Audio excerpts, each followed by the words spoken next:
With the help of Hashem, we are learning Moed Katan Daf Chaf Aleph. We left off on Daf Chaf Aleph, Amud Aleph, 4 lines from the top of the Amud. We are dedicating this class Le'ilui Nishmas Tzipoira Bas Aliyah Halevi. We're continuing to learn the sugya regarding kriya, that kriya must be done while standing, and we are looking for a source. We're going to have on Daf Chaf Aleph a brisa that's going to enumerate all the different things that are forbidden to a aval. We're going to learn about the isur for an aval to put on tefillin, and we're going to explain how that restriction is only for the first day of one's avelus. We're going to learn that there's also a particular severity by an aval which is connected to the first 3 days of the shiva versus the final 4 days or 3 days and a bit, or just a bit of the 7th day. We're going to learn many details regarding the isur for an aval to engage in shi'ilas sholem. Shi'ilas sholem, many people translate loosely as you can't greet each other normally. And actually, by the letter of the law, it doesn't mean that. Good morning is not halachically fully included in the problem of shi'ilas sholem. Shi'ilas sholem really is explicitly, specifically for using the word sholem, which is also one of the names of Hashem, by saying shalom aleichem or by responding aleichem hashalom. And this shi'ilas sholem exchange, we're going to learn how that affects a person during Shiva, during Shloshim, during the 12 months if a person is mourning for his father or mother. And the final case we're going to have on Daf Chaf Aleph will be the following: that if you have an aval, speaking about an immediate relative that was unaware of the passing when the passing happened, but it's a shmua kareva. This person not only heard it within 30 days, this person heard it a day or two after the burial. And this immediate relative went or came to join his family who already began the shiva right after the burial, as one needs to. Question is, can this newcomer conclude his or her shiva with the remaining of the family because they're sitting together? Or do we say, no, it's a shmua kareva, you have to keep a full 7 days of the shiva? And we're going to elaborate when we learn this case inside. This is an amazing concept. In other words, maybe shiva is not a chiyuv on the gavra. Maybe you have to have the family sitting shiva. And as long as a mourner is joining the shiva, even though he came late, we'll see limitations, whether he can come anytime during the shiva or he must come during the first 3 days of the shiva, other preconditions according to some Hamayim, and we'll see a concept that this individual will not have to sit the full shiva, because since he joined the family that began it right after the burial, he can conclude the shiva with them. And many other details. Let us start on Daf Chaf Aleph, Amud Aleph, 4 lines from the top of the Amud. And again, behemshech to what we learned regarding a source that kriya has to be done standing. Says the Gemara, Amar Rami Bar Chama. From where do we know that kriya has to be done standing? Shenemar, quoting the same pasuk we had at the end of yesterday's shiur, quoting the last line on Daf Chaf Amud Beis, Vayakam Iyoi Vayikra, when he heard that Rahman al his children passed away. So the fact that it says that he stood up, that's a raya that you have to stand up. And here the Gemara challenges the following: Dilma, perhaps Milsa Yiser Tehuda Avid. Maybe you're not mechuyev to do kriya, to rent your garments when you're standing. In other words, all of this will be a challenge on a meimar, that a meimar, like we had the case, he ripped his garments 3 times. And one of the reasons why he added one of the additional times was because he did it initially while sitting. Well, Frek the Gemara, maybe Iyuv did something beyond the letter of the law. How do you know from this pasuk that if you did not do it while you're standing, it's invalid and you must rent your garments again? Furthermore, I know that Iyuv did certain things that are beyond the letter of the law, because it says regarding Iyuv, Vayagas es roishai, that Iyuv, he tore the hair out of his head from tzad. Now, tearing the hair out of one's head, let's not get into the issue of it might even be problematic, but it's certainly not an obligation. But hachinami, that it's an obligation, it's not. So since we find that Iyuv did certain things that are beyond the obligations, maybe renting the garments dafka while standing is also beyond the minimum obligation. So therefore, this is not to be used as a source. When it says Vayakam Hamelech Vayikra Es Begodov, this pasuk is regarding David Hamelech, that when he heard that Absalom killed all of his children, and that was not correct. Absalom did kill Amnon Kiyadua, but when he heard that he lost his children, it says again that the king stood up and he rent his garments. So the Gemara has the same kasha. Maybe again, David HaMelech did something that you're not mechuyev to do. Neymar, nothing over here that if he rent his garments, but since he wasn't standing, how do you know that you have to do it again? And the Evil again, another attempted proof that David HaMelech, he engaged in behaviors that are beyond the obligation, where it says Vayishkav Arza, that David laid, which means he slept on the ground. We don't have to sleep on the ground.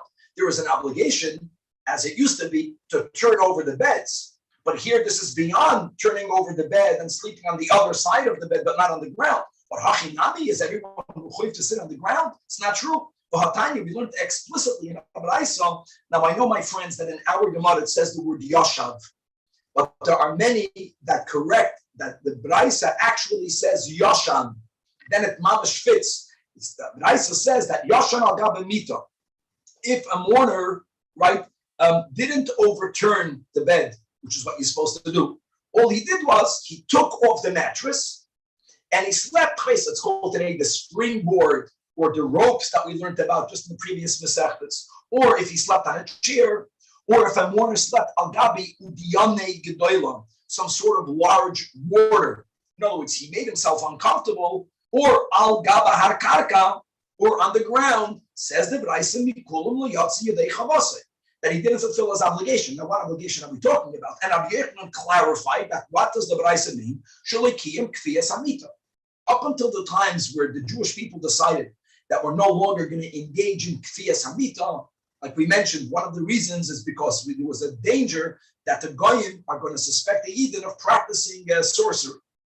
But the Me'ikar Adin, we used to do Kfiyas Hamita. So Kfiyas Hamita doesn't mean sleeping on the ground, doesn't mean sleeping on the springboard. It means turning the bed upside down. Bottom line is that we see that David HaMelech went beyond the letter of the law, like Eov.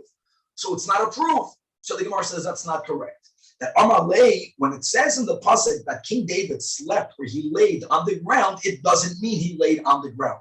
It means he turned his bed over, and therefore it is ke'ein arzo. It's as uncomfortable as laying on the ground.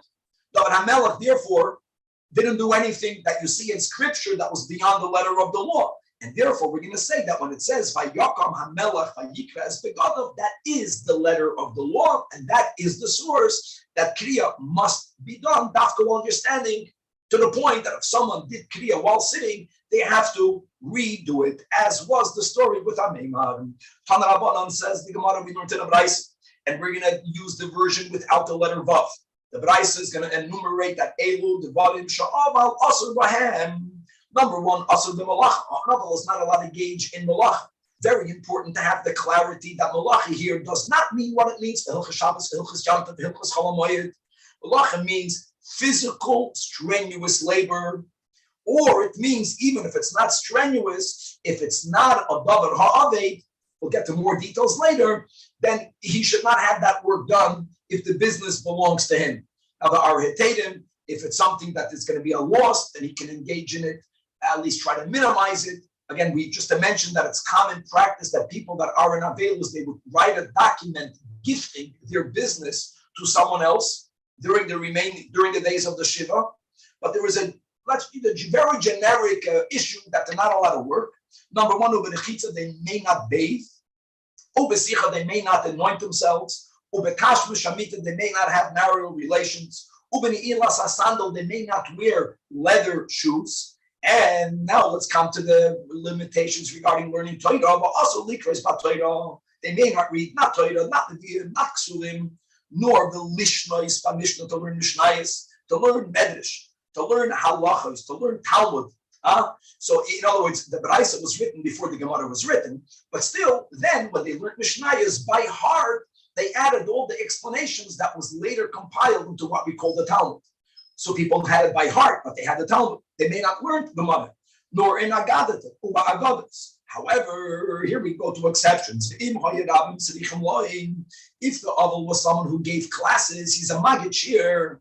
If he's not going to learn, many people won't learn Torah, then then he should not refrain the learning of Torah. Tragedy, Rabbi Yossi lost his son, and yet during the time of the Shiva, the Nichnas lebeis hamedrash, the Darash kol hayom kulim, or during the Shloshim. Bottom line is, he had a dinner during the Shiva. During the Shloshim, everyone can learn Torah. Well, means during the Shiva, he didn't sit Shiva. He went to the Beis Medrash and he gave a class. Rabba Bar Bar Chana, also Israel Ben Nilsa, some relative passed away, and Sabar made by Pirka. Now Rabba Bar Bar Chana gave classes, so he thought he's in Shiva. He's not going to go to give the lecture.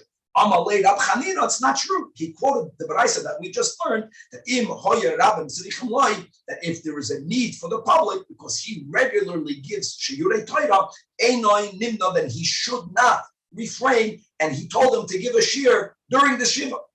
Now, the way Magidei Shiurim would give a shiur in the times of Chazal is that the great scholar, right, the Tanach, the Amoira, would give a class. He would speak perhaps in the holy tongue. He definitely would not make an effort to speak using a loud voice. And sometimes he would speak in short. And there would be someone standing next to him called a Amoira. Thus, all of the Chachamim from the times of the Gemara are called Amoirayim. The word Amoira means a speaker. The word Amoira means a translator. The Amoira had a booming, strong voice. And sometimes the Amoira would elaborate more when he would notice that the people need some background information for them to better understand. So he was told to give a shiur. So he's going to give a shiur. He thought that he's going to give a shiur the way he always does it, by having the speaker stand at its side. That not. So Amalei Rav, no, Tanya. We did also learn a detail. There is a limit. Even the person that the Rabbim Tzrichim, and they give a shiur, imagine, during the Shiva in the Beis Medrash. Nevertheless, but that person should not have a turgaman, the speaker, this interpreter. That's already too much. So there's already a shinui. So the question is, what should one do? Now, obviously, one option would be just not to have a speaker, but they were not used to speaking without a speaker. Some of these Amoraim Mistama had hundreds or maybe thousands of Talmidim. It doesn't matter the number, just a large crowd, and they don't project their voices. So there is a heter. There is a way how to solve it. We're going to be learning so many Tanoim Amoraim that lost children. It's mamash, it breaks your heart. So the son of Rabbi Yehuda, Rabbi Eloi, the great Rabbi Yehuda, the Rosh Hamadavra, his son passed away. And during Shiva, the Nichnas lebeis hamedrash, he went into the Beis Hamedrash because he gave daily lectures. The Nichnas Rab Hananya ben Akavia v'Yosha b'Tzidoy, the first 5 lines. So his solution was, he had another colleague that sat at his side.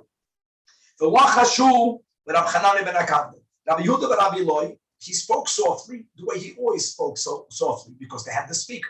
So he spoke to Rab Hananya. Rab Hananya repeated what he said to the Turgaman, to the speaker, to the interpreter, to the booming voicer. And the Turgaman Ishmiel Rabim, in other words, they just had one more person in the link. As long as the speaker was not repeating directly from the Aval, it's okay. The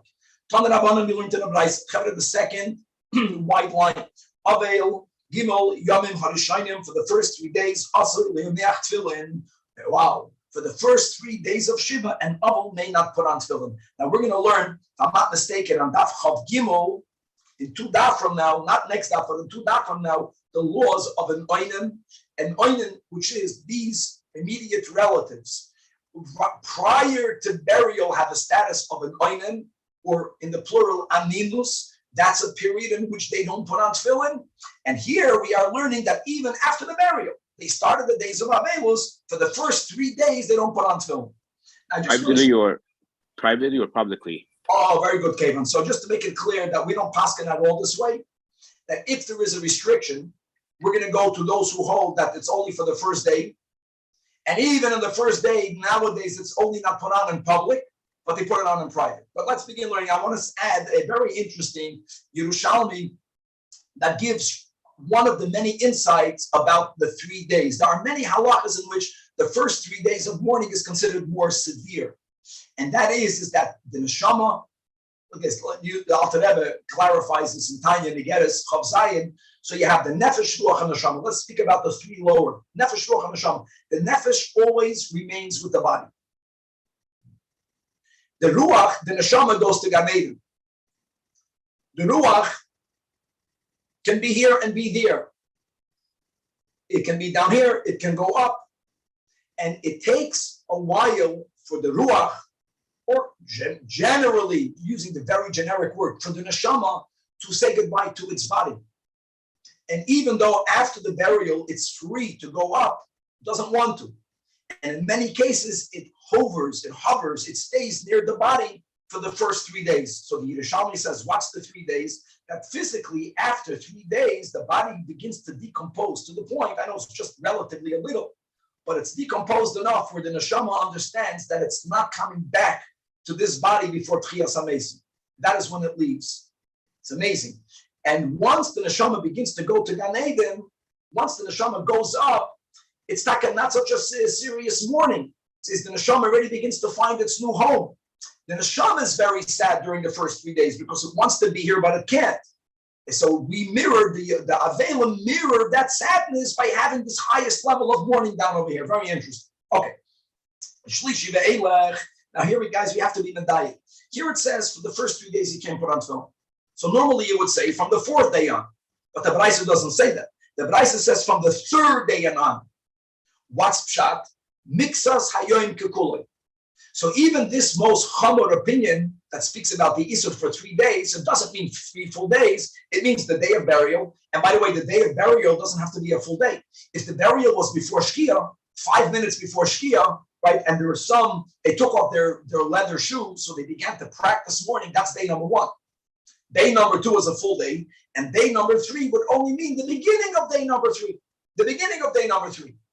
Verstehst? And once, so in the morning, but once they practice in the early part of day number 3, not the put on tefillin, then that's the Braisovish that from the 3rd day and on, and it could include the 3rd day, mutar leniach tefillin. Now, Chevra, in those days, they would wear tefillin the whole daytime. So says this Tana, Rabbi Eliezer, when do we say that from the 3rd day and on they can wear tefillin? That's only if no one else is there being Menachem Avol. But if someone comes, someone that was not there before, if someone comes today that was here yesterday, he saw the Avol did not put on the 2nd day, he'll know that this Avol knows what he's doing. He put it on the 3rd day because he refrained earlier on, and he put it on a little bit later than the normal time. But if this is an individual that was never here before, so then the din is, you don't have to say take it off. You don't say maybe the Panim Chadashas will suspect for the Avol to having worn it also on day number 2 and on day number 1. We don't say that. He can keep it on. So holds Rabbi Eliezer. So Rabbi Eliezer has a chumrah and a kul. He has a chumrah in the context we want to put on tefillin. Chumrah is that you can't put on tefillin for the first 3 days. Okay, not whole 3 days, but you have to enter the 3rd day. On the other hand, once you enter the part of the 3rd day and you are putting on tefillin, you don't have to take it off when people come to visit you. Now, Yeshua says, Aval beis yamim arishonim, that an Aval is less time. Only for the first 2 days is it when he may not put on tefillin. And by the way, like Rabbi Eliezer, it's not full 2 days. He only has to refrain on the 2nd day in the beginning of the day. So umisheni v'sheni b'chal, once he refrained a little bit the 2nd day, then onwards, even on the 2nd day, he's allowed to put on tefillin. So he's more lenient, meaning he allows more another day of tefillin. But now on the other side of the coin, but if someone comes, right, that was not here on day number 1, he only came on day number 2, and he sees this yid, this Avol sitting with tefillin, he's going to think maybe he put it on day number 1, so not to arouse suspicion, he should take it off. All right, where did he get the fact that he can't do that on the 2nd day? Where's the source? I think it's all connected to what we quoted in the Yerushalmi. In other words, I think that the Aliyah of the neshama is gradual. It's not radical, it's gradual. So maybe there's after the first day, the neshama doesn't want to leave. The second day, it begins to leave. And the more the neshama leaves, then the less the neshama is inside. The less the soul is in pain, the less we need to mirror that pain over here. In other words, mourning is not only about the mourners, it's about the neshama. There's a link. And the better it is for the neshama, then naturally, deep down, a heart feels a heart. Climb upon him. There's already a little bit of a diminution on the tsar. It's like our loss. It's a terrible loss. But on the other hand, if it's good for the one who departed, it's not that painful. Amar Rav Masna, my time of Rabbi Eliezer, where did he get this 2 days plus a little bit? Because it says regarding the passing of Moshe Rabbeinu, you made Moshe, and the days, right, of the tearful mourning of Moshe was completed. Days in plural. And what's amazing is that it says days. Days is plural. He understands this to mean completed because you entered day number 3. So that's the shot. 2 and a little bit. 2 and a little bit. And the little bit cannot be at night because no one puts on tefillin at night. A little bit means, like we mentioned, if a person normally would put on tefillin right in the morning, they would wait a little bit and then they would only put it on later. What's the source of Rabbi Yeshua that he says really 1 day and a little bit? Because it says, and this is a pasuk regarding the people that God forbid persecute the poor, that God is going to bring suffering upon them. It says, "V'samtia ke'edul yachid." That's how the verse begins. That God will make them suffer, that they're going to be in such pain, like someone who mourns for their only child. Rahman al-Islam. And then it says, "Va'acharisa," and their end will be like a bitter day. So we evoke mourning, bitter day, not days, day, which means that there is 1 day. The first day is the most bitter day. What does Rabbi Yeshua do with the pasuk that we quoted, Vayitmu Yimei, by Moshe Rabbeinu? So he'll tell you, well, Moshe Rabbeinu is different. Moshe Rabbeinu passed away. There, the bitterness lasted for full, complete days, means it entered the 3rd day. The Takiv Evelyn. And Rabbi Eliezer, what does he do with the pasuk, Va'acharisa Kiyoimad? So he says, Iken Merira Chad Yoimu. So he says very good that, it's gradual. No, he's not debating or denying the fact that the first day of Avelos, which is the day of the burial, again, as long as the burial is done before Shkia, that's the most bitter day. That's the most bitter day. Second day is not as bitter. But when it comes to this issue of putting on tefillin, which is called glory, so why are you glorifying yourself when there's so much pain? It doesn't go together. You add another day. Now, what are we pasking? Like Amarullah, the halacha is like Rabbi Eliezer B'chalitza, which means you don't need to remove it. We paskin like the lenient detail of Rabbi Eliezer, and we paskin like the lenient detail of Rabbi Yeshua regarding putting it on, that you can put it on already on the 2nd day. Not immediately in the morning, but already you just stop. Hold yourself back a little bit, mix us hayoim, and then you put it on. Now the question is, when it's a double dipper, because we're very lenient. By Avelos, we always go like a lenient opinion. So what does it mean? The sheni la'ula, when ula's paskening, does he mean the sheni chaylitz? What about on the 2nd day? In other words, you can argue that maybe what he means regarding Rabbi Yeshua Bahanacha, that you can put it on the 2nd day. We paskin like Rabbi Eliezer. Rabbi Eliezer never spoke about the 2nd day. Rabbi Eliezer says that on the 3rd day, ain't no chaylitz. But maybe at least on the 2nd day, be chaylitz, or you don't even have to be chaylitz on the 2nd day. Like we're creating like a 3rd opinion. So Tashema, Amarullah, chaylitz, umaniach, afilu me'apa'amim. We're not creating a 3rd opinion. He's taka paskening very leniently. He's paskening the most lenient you can be. But on the 2nd day, you have to remove it because that's what Rabbi Yeshua says. What he means to paskin is that from the 3rd day and on, you don't even have to remove it. Okay, that Yehuda ben Tema Oimer, Choylitz, Umaniach, Afilu Meir Pa'amim, that means you have to remove it. We're speaking about the 2nd day of Avelis. So even though we paskin that you can already put on tefillin, after you refrained in the beginning, you have your mixah sayim, you're putting on tefillin. Again, people used to wear tefillin the whole day. Anytime someone is being menachem level, remove it. When they leave, put it back on. If someone else comes, remove it. Back and forth, all during the 2nd day. Bracha or no bracha? No bracha. Very good, Kevin. Now, Rava says, Rava's creating the biggest leniency. And no, he disagrees. He says, Kivan Shehiniach, once an Abel is already allowed to put on tefillin, and then we paskin like Rabbi Yeshua on the second day. So really what it means, Kivan, is that here it's only restriction is only on the first day. Shuv Einoi Choylitz, then you don't have to take it off. Okay. Says the Gemara that you should know that Vaharava or this Akasha, hold on. Now we're comparing two different cases. Our Mishnah, if you remember, was speaking about, we're referring to another din. When does Yom Tif cancel the Shiva? So we learned later on a Braisa that holds, and we pass it like that, leaning in Braisa, that if you only just began the Avelus, you only just began the Shiva, the Yom Tov cancels it out. But that's not what we learned in the Mishnah. The Mishnah we discovered was Rabbi Eliezer holds, no, it's only if you had a 3 days of mourning. So how can Rabbi be lenient by saying, now the second day you can put on tefillin, and you don't even have to remove it. In other words, we remove the heaviness of Shiva already on day number 2. Didn't Rabbi Paskin Kitana the Amar Shloisha that Chafalo from the days Shloisha that you have to have 3 days for the regel to cancel. Not enough to have 2 days. Certainly not enough 1 day. So Rabbi is more machmir regarding the cancellation. Answers the Gemara: don't compare apples and oranges. If you want to cancel Shiva, Rabbi taka paskan l'chumra. Normally we paskin always like the leaning into opinion, but Rabbi was machmir. But here we're speaking about the mitzvah of tefillin. You're telling the yid not to put on tefillin. Mitzvah shanim.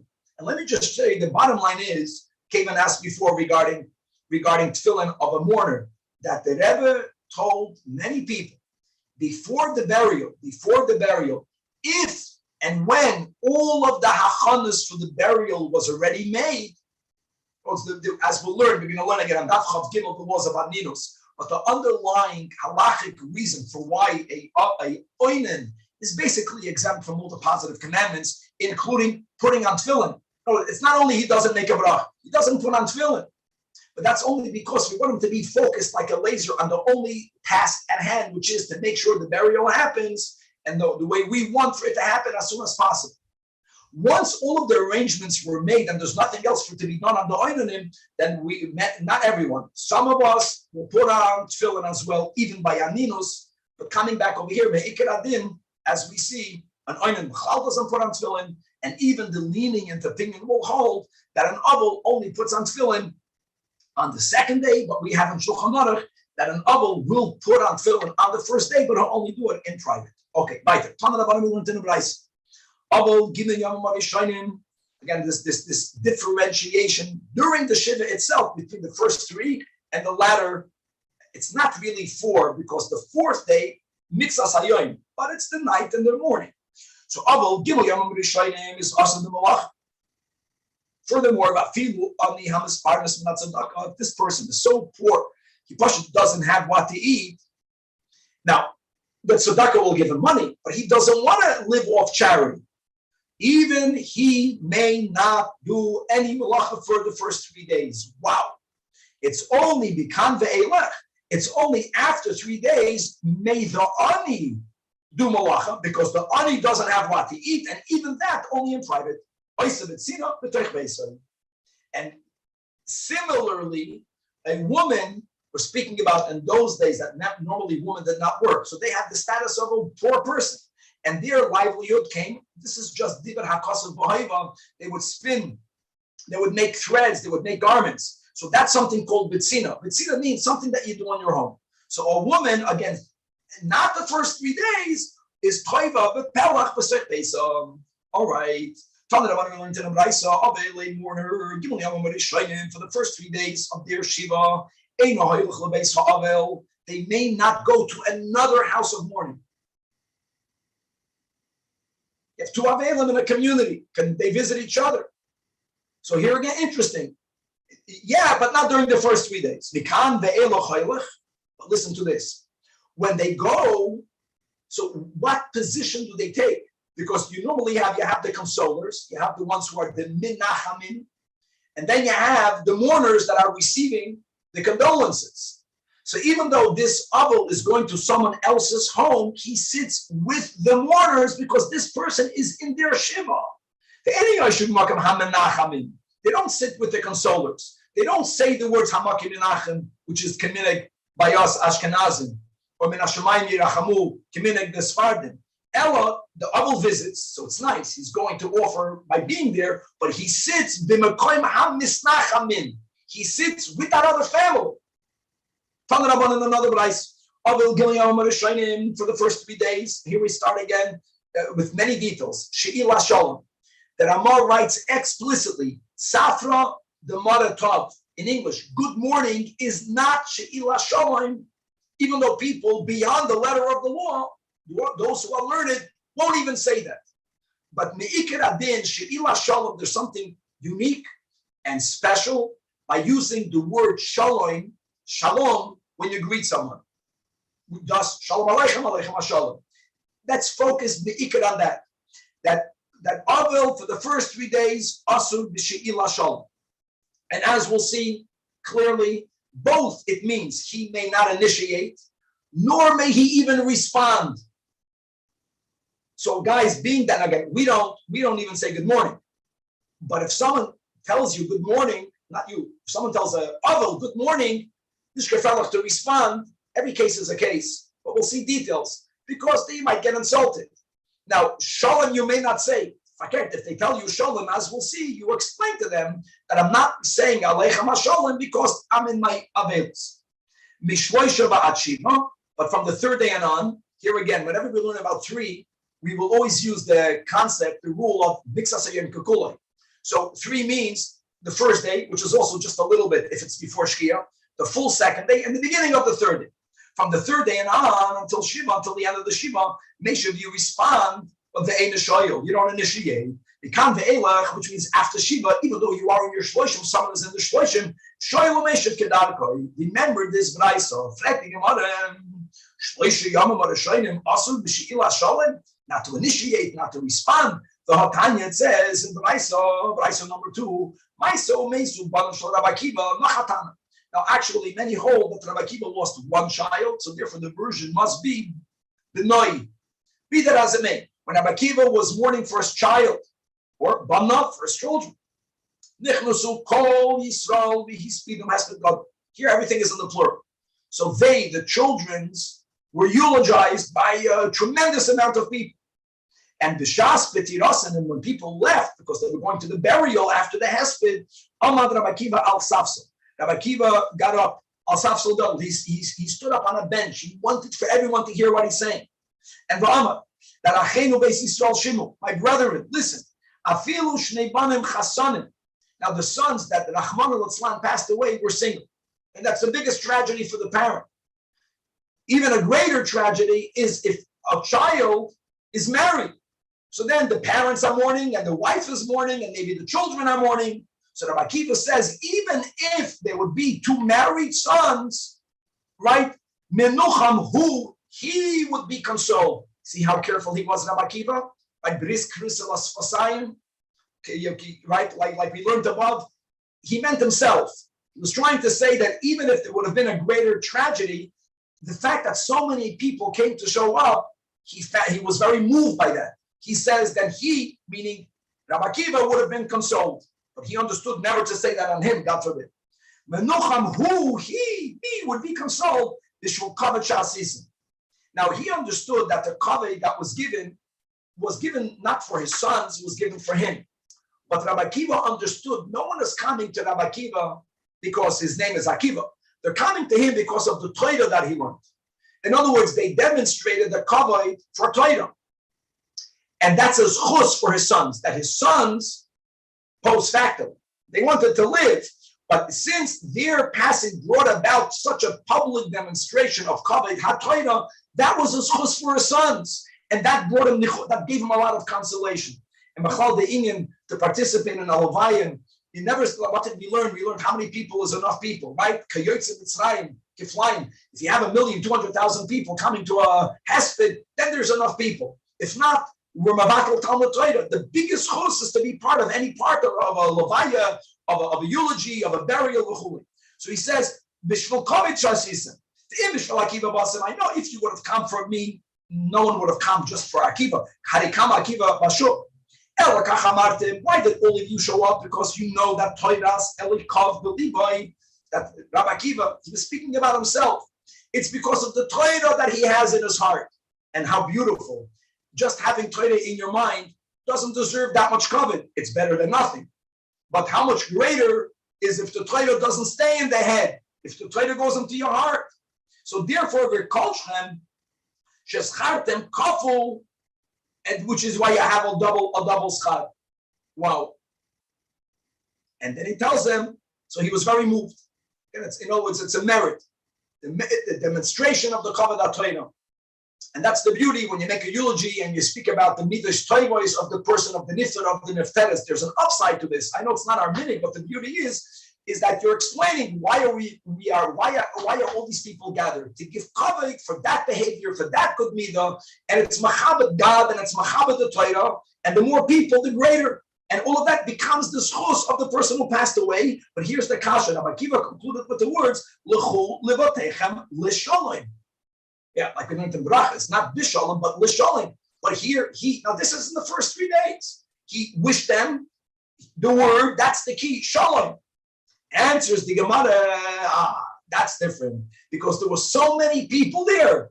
Kavod the Rabbim Shani. Now, by the way, Kavod the Rabbim doesn't have to be dafka when you had the amazing amount of people that came to be Menachem, Aval, and came to the Hesped and Levaya of Rabbi Akiva's son or sons.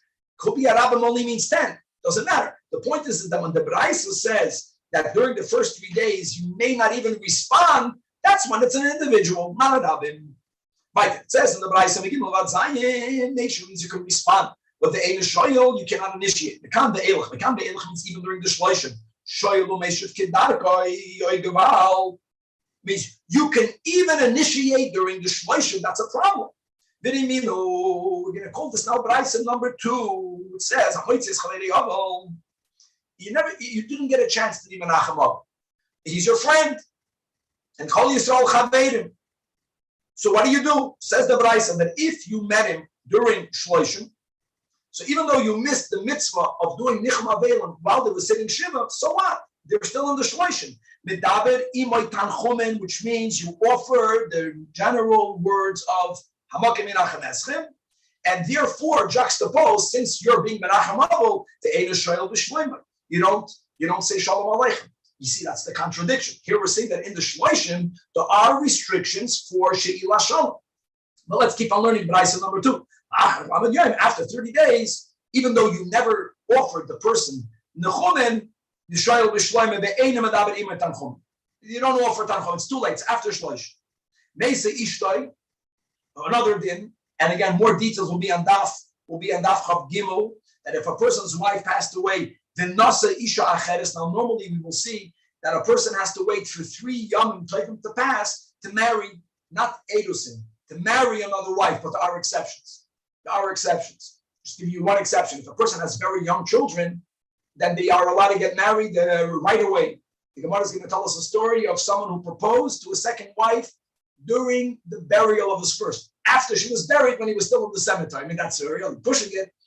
But he needed his kids. I think it was a sister. We'll see over there. He needed help. Can marry your wife's sister when the wife is alive. But over here, anyways. But if you get married, if you married another woman when he was allowed to, even though normally you could offer tanchumen during the shloshim, it's not respectful because you're going into the wife of the second wife and you're going to say Amakim Menachem Eschem for the passing of the first wife. That's not sensitive for the current wife. That you're being Menachem Avol for the first. But when you find this person in the market during the shloshim, then yeah, again, he's already remarried, so you have to be a little bit more delicate. Right, after Shiva again, then you offer Nechumen. So, in other words, if you don't agree, we got a contradiction here. Clearly, we see that he can't always initiate and respond. So the Gemara clarifies. It depends. After Shiva, Braisa number 1, yeah, who shoyel b'shloim achim? He can initiate. He can initiate because he's after the Shiva. Sha'achedim shroyim b'sholim, because truth be told, it is a formality. The other people are good. They're not in mourning. However, acherim ein she'alam b'shloimoi. That's the second braisa. Why shuhu ein l'shoyre b'shalom? That's where we make the difference. Today the Gemara, no. But doesn't it say Meshiv responding implies, right, that people are asking him, are wishing him Shalom Aleichem? Yeah, the Gemara says that's because they don't know. Hold on, if they don't know, Hiyachi Hassan Nami. No, even if you are greeted within the first 3 days, why should you not be allowed to respond if you're given a heter since they didn't know? So the Gemara says no. That in the first 3 days, even if they don't know, Hassan Moed Katan, even if they don't know, the proper thing is to notify them that you are in Avelis. Don't ignore them, but don't return. Meaning after 3 days, from then on is where we say that that you don't have to inform them. That is when you are allowed to respond because they didn't know. Again, they didn't know. In this Braisa says they didn't know that you are in mourning. They didn't know today applies to people that don't know this detailed halacha of greeting someone, particularly with using the word peace, shalom. Again, in the Braisa above, we learned, we're going to focus on another detail of Braisa number 1, that all of these restrictions of initiating, of responding is only within 30 days. After 30 days, it says that you can say shalom, and not only that, we learned after 30 days, you're not menachamavel anymore. Now I got enough. We're going to call this again Braisa number 2, because we're focusing on the after shloshim. If you find your friend who's in Avelos, as long as he is within the first 12 months, now you already see the answer. Here we're speaking about father and mother. And that's the only people for whom Avelos is 12 months. Just to make it clear, 12 months is not until the yahrzeit, because like this year is a leap year. So if someone's got parent, father or mother, God forbid, passed away, so then once 12 months are up, they are finished with the laws of Avelos, even though for them to come to the yahrzeit. And by the way, Minek Chabad is that the yahrzeit, even the first yahrzeit is Yom HaMisa, not the Yom HaKvura. That's not Negeya here, but there's 12 months of mourning. So don't greet, no Shalom Aleichem. Yes, you can say Amakim Menachem Eschem. We're speaking about someone who didn't have the opportunity or didn't do it prior to this first encounter. Only after 12 months is where we say Shalom B'Shloimai Ve'enim Adaber Imay Tanchomim. And even though you're Shalom B'Shloimai, and even though you don't say Amakim Menachem Eschem, still Medaber Imay Min Hatzad, which means you indirectly comfort the person, right? Without explicitly mentioning that there is a mourning over here. And furthermore, Amar Avi Meir, he's going now after 12 months. Be careful when it comes to offering words of condolences. And you, medaber imay tanchumen, you might be coming from a good place, but you're doing a lot more bad than good. You're reopening a wound. The wound finally began to heal to whatever level it can heal. Don't do that. And he gives a gavaldik mashal. A person who broke a bone, broke his leg, God forbid, and now it finally healed. So imagine if Mutsoy Roifa, if a doctor finds this person and he tells him, you know what, come to me, I'm going to break it again and heal it. I'm sorry, it's healed already. Why would you break it again? Don't do a toiva, don't break it and don't re-heal it. I'll do it because I want to show you that my medicine is better than the first one. Why are you doing that? Bottom line is, what do we see over here clearly? We see that there was a concept, even during the entire Yud Beis Chodesh, not to do She'ela Shalom, and yes, to offer words of Tanchumen. So the Gemara answers like Kasha. This Braisa number 2 is speaking about the Av Ve'ima, which is where you have Dinim of Avelus for Yud Beis Chodesh. The first Braisa that put the end of 30 days, and after 30 days, you can even initiate Shalom Aleichem. You certainly can respond. After 30 days, no more words of Tanchumen. That's the Shar Kroivov. Hold on. If Braisa Nam is B'Shar Kroivov, why don't we at least say the same thing we said on Braisa number 2? What did we say on Braisa number 2? That even after the Yud Beis Chodesh, even though you don't offer words of Hamakim Menachem, But minatzad, indirectly, you refer to the tsar and you offer the person encouragement. So Hassan nami yidavet imay tanchulu minatzad. Why wouldn't the Brisa mention the same thing? Is it because the first Brisa does not subscribe to it? The Gemara says no, it does. Now enochanami, even though it's after the shloshim, as long as you're not directly, explicitly speaking about the passing, you can offer words of condolences. And what does the first Brisa mean? It only means kedarkoi. Let us start now. So as we mentioned in the introduction, that we learned Shmua Rechoika, Shmua Keroiva, that when you have a Shmua Keroiva, even though you were not even aware of the passing, you were not by the burial, you didn't know that your immediate relative passed away. If you find out within 30 days, including on the 30th day, then you have to keep Shiva and Shlosh. Now we're going to speak about a case where one of the immediate relatives found out about it during Shiva. Why is that Negeya? Because when he heard the news, he joined the family that was aware of it, that was by the burial, that began the Shiva immediately after the burial. Question is, can this newcomer, who's now going to be sitting with his relatives, can he end the Shiva with them? Even though that will mean that he did not sit the proper Shiva 6 days and a bit. In other words, if the chiyuv of Shiva is a chiyuv at the Gavra, that not you, someone who's mourning has to sit for 7 days, then you got to sit 7 days. Shmua Kereva, 7 days, 30 days. But you see, interestingly, I want to go back to what we mentioned from the Yerushalmi, that of course there is our tzar, but there is also some of the mourning is connected to the tsar of the person who passed away, which is again why the Yerushalmi explains why the first 3 days are most intense.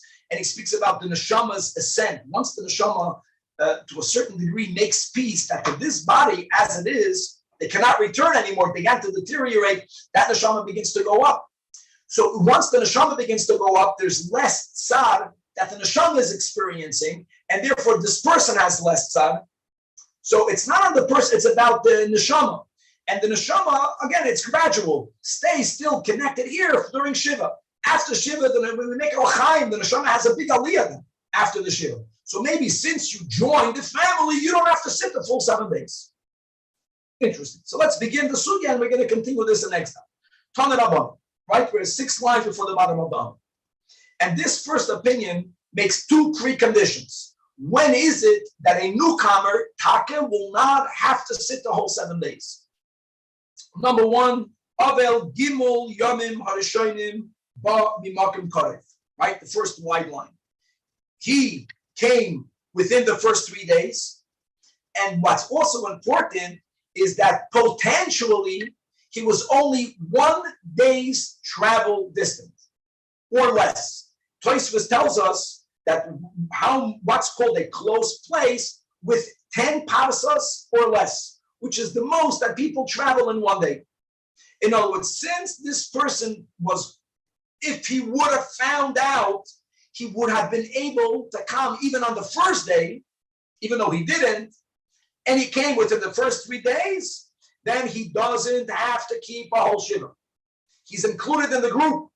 Moina Iman. But even if he came within 3 days, if he lived beyond 10 parsa, even if he would have found out, he wouldn't have made it for the first day, the bitter day, then amazing.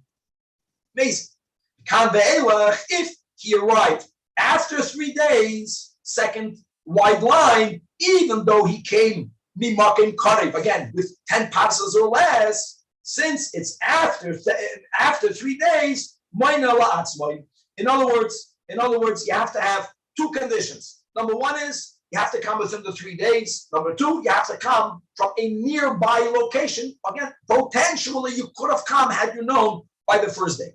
That's Tanakama. Second opinion, Rab Shimon. Shimon is lenient. Shimon says, Afilu ba b'yom hashvi. As long as you are coming from a nearby place, that's only 1 condition needed. You could have been there on day number 1. You didn't even know about it. Or you knew about it and you didn't come. Now that you are joining for any part of the Shiva. Now, when we say the seventh day, we know Mixas Ayim Kukula. But like we mentioned, it's not that we're going to get up 6 o'clock is dawn, 6:01. You have to wait until the regular time of davening. People normally would come either to daven shachris with the mourners, or they would come from their shuls to go right afterwards to the house of the mourner. I would say in LA it's like 8 a.m. That's when mourners get up. If they came before 8 a.m., it's enough. My name Machloikes says the Gemara. Rabbi, if not, then he has to do a shiva on his own. A whole shiva. Yes. Very good. Omar Mad, and I want to add, Danny, that if he found out, it's not that he didn't come. He only found out on the 6th day, let's say, according. So if he would come, so then he joins them for the shloshim. It's amazing. He's part of the group. And if not, he lost out. We learned about Tanach holds that Gimel Yavam Shainim. Condition number 1 is you have to come within the first 3 days. Condition number 2 is, according to the Tanach, you have to come from a nearby place. You get to come with them. Interestingly, comes the Amoyroyim. It's like Rashi and Chumash. And they say, no, you didn't understand Pshat. There is a third condition. You have to meet the third condition according to the Tanakh. Last line.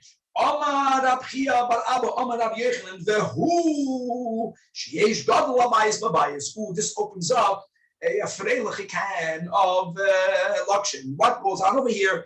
Every family has a gadol. Now, this is real family politics. Some juicy family. Who's the gadol? Well, many people say it's the eldest son. But it's not always that way. Sometimes the eldest son is not the most capable. And who's to determine that? And oh my God. But however it's determined, the gadol, after there's a passing, the one that's the gadol, he has to be there doing the whole shiva. It's when do we say that you came late, but as long as you came within 3 days and you came potentially, you would have come, you could have come. That's only if the gadol of the family of the mourners is doing the whole shiva. But if the gadol was not there, even though all the other katanim lech were doing shiva, dubis the gadol, you got to do your own shiva. 3 conditions. Litanakama according to Rabbi Yechanan. 3 karev again. Bohu sheyesh gadol habayis babayis. And now we're going to open up and we're going to conclude today's daf.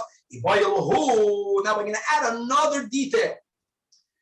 Atkan, the example that we're giving is that someone didn't know, they didn't have communication, they only found out, let's say 2 days later. Okay, so they came late. But they came right away, they can be living an hour walk. They only found out now. What happens, and here Rabbi Yechanan is saying, if the gadol came late, what happens if the gadol knew there was a passing? You know what happened? And we're going to continue this in next daf. It was very common from time immemorial that even Yidden that did not have a zchus to live in the Holy Land while they were alive, they wanted to be buried in Eretz Yisrael. That was the common thing. Many Amoyroim in Bavel were buried in the Holy Land. Not everyone was able to go there. So shlep. Now we're going to learn details how Shiva is done then. We'll speak that out in the next daf. But here, what happens if the gadol, Saket, you're the gadol, he went to the burial. All the other family members stayed behind. So what are you going to say, you Rabbi Yechanan? That since the gadol didn't sit full shiva, here, the only reason why the gadol didn't begin with the other ketanim is because he went to do the burial. And it took him a day to go and a day to come back. We're all going according to the Tanakh that you have to come within the first 3 days. According to Rav Shimon, there is no such restriction, right? So you can even come as long as it comes when they're still sitting shiva. Do we give this gadol now a little bit more of a leniency by the very fact that the only reason why he came late is not because he didn't know, it's because he was misasek in the actual burial. Let's read it. Halach gadol habayis lebeis hakfares, which is the only reason why he was not there. Let me just speak out the heads up for the next stuff. That what happens is interesting, is that whoever is not going to the burial, so they don't begin Shiva until the eulogies are done. Then they would accompany the coffin, they would accompany the guf, until then they would walk out of the city.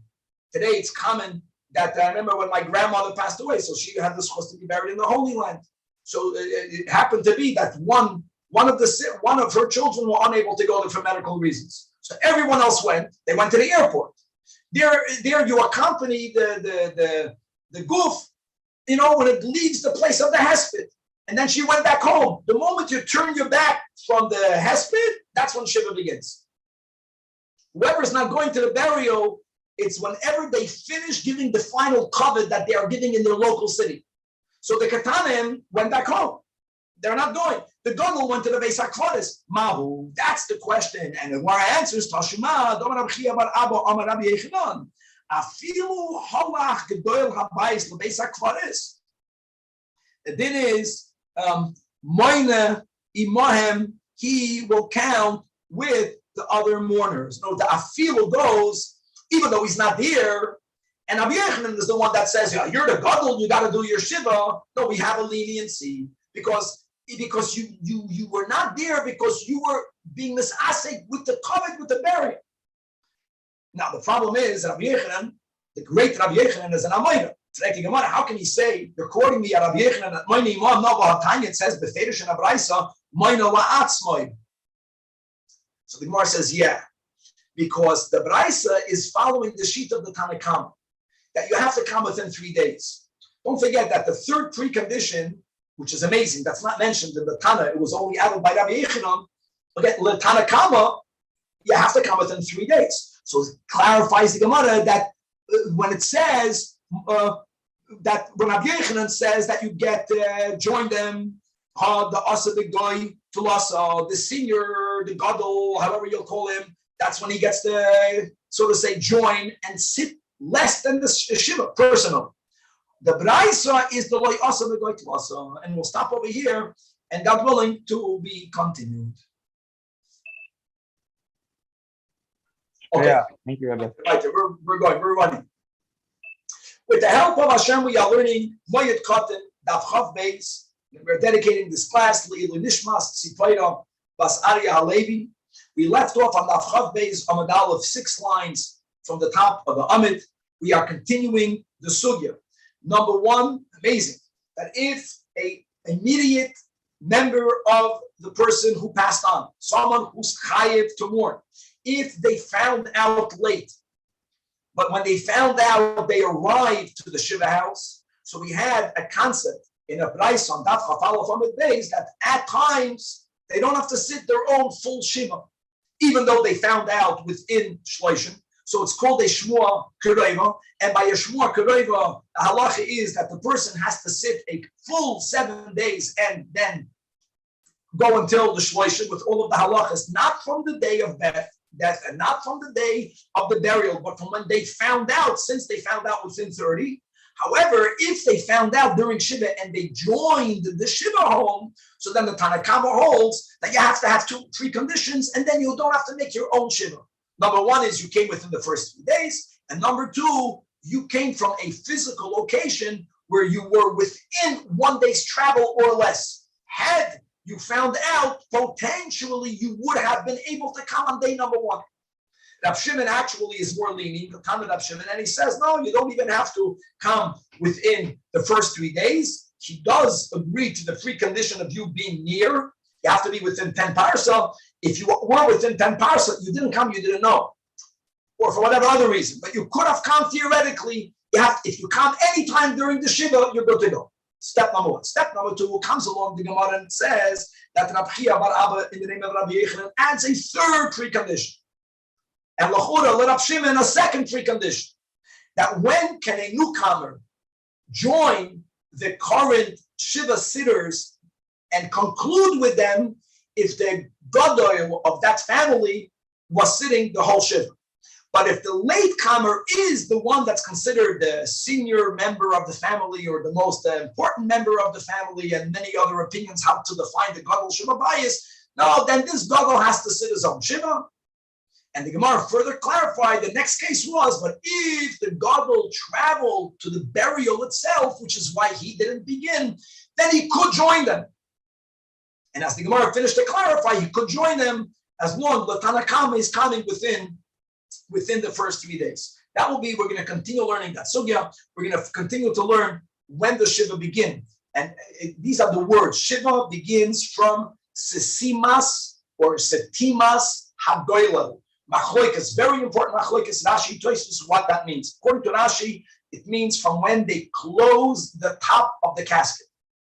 Tosfos says setimas hagoylel means from when the grave is fully covered up with earth, or at least the oven is fully covered, which is how we do it. That once the oven is fully covered, that is where the first stage of aninus that we'll speak about in next daf Chav Gimel will be discussed, and that's when the shiva will begin. However, when do we say shiva only begins from when there is sesimas hagoylo? That's for the family members that are present at the burial. But if you have family members that are not present during the burial, which is linked to what we just spoke above, there, the moment they participated in the levaya and the hesped and all of that, they don't begin the shiva.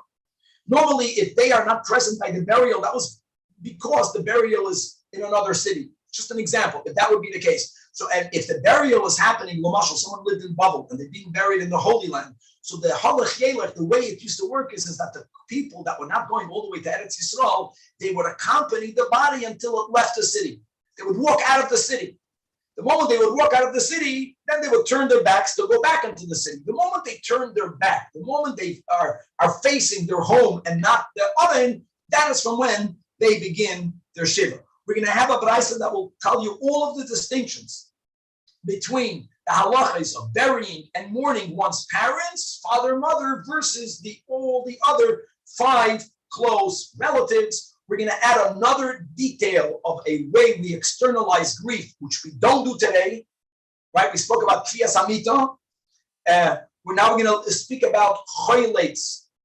Choylets is that they would bear their shoulder. We're going to get into more details. We're going to learn at least the Tosfos inside, how he defines that. We're going to learn about hair cutting, even though, like we mentioned in the last year, that for a father and a mother, the laws of Avelus continue for 12 months, but it's not that one is obligated to refrain from hair cutting for the entirety of the 12 months. Umitzat sheni, shloishim is not enough. You have to have something called ad sheyigaru boy chaverim. You have to be reproached or literally shouted out by your friends, as we'll explain. We're going to learn about the concept of a mourner not entering a base hasimcha. We'll see soon what that means. And we're going to have some more details about Kriya. And without any further ado, Chavra, Daf Chav Beis, 6 lines from the top of the Amud. So now that we clarified all of these nuances, like we just spoke out in the introduction, says the Gemara, Kihal the Amaluhu Raf Libnei Hatz Lepaini. Either these are people that lived in a certain location, or Slepaini is the name of a family that the also big guy Tuasa. There also what happened was that he says whoever comes within 3 days, whoever comes, the junior members, the senior members, as long as the senior was accompanying the body, then, like we learned in the last year, Limnu Bahadaichu is able to count Shiva with the ones who began it a few days earlier, meaning they concluded together. But the law also would like to also, but if you didn't arrive in the first 3 days, even though you went to accompany the burial, you went to the burial. You were masasik with the base, doesn't matter. Limnu lenafshayu, you may not conclude with the peoples that were sitting, you have to count your own 7 days of Shiva. Amalahu Rav the name of that Aton Deloy os Lisu Basar Arsa. And like we mentioned, it was common for people in Babel to be buried in the Holy Land.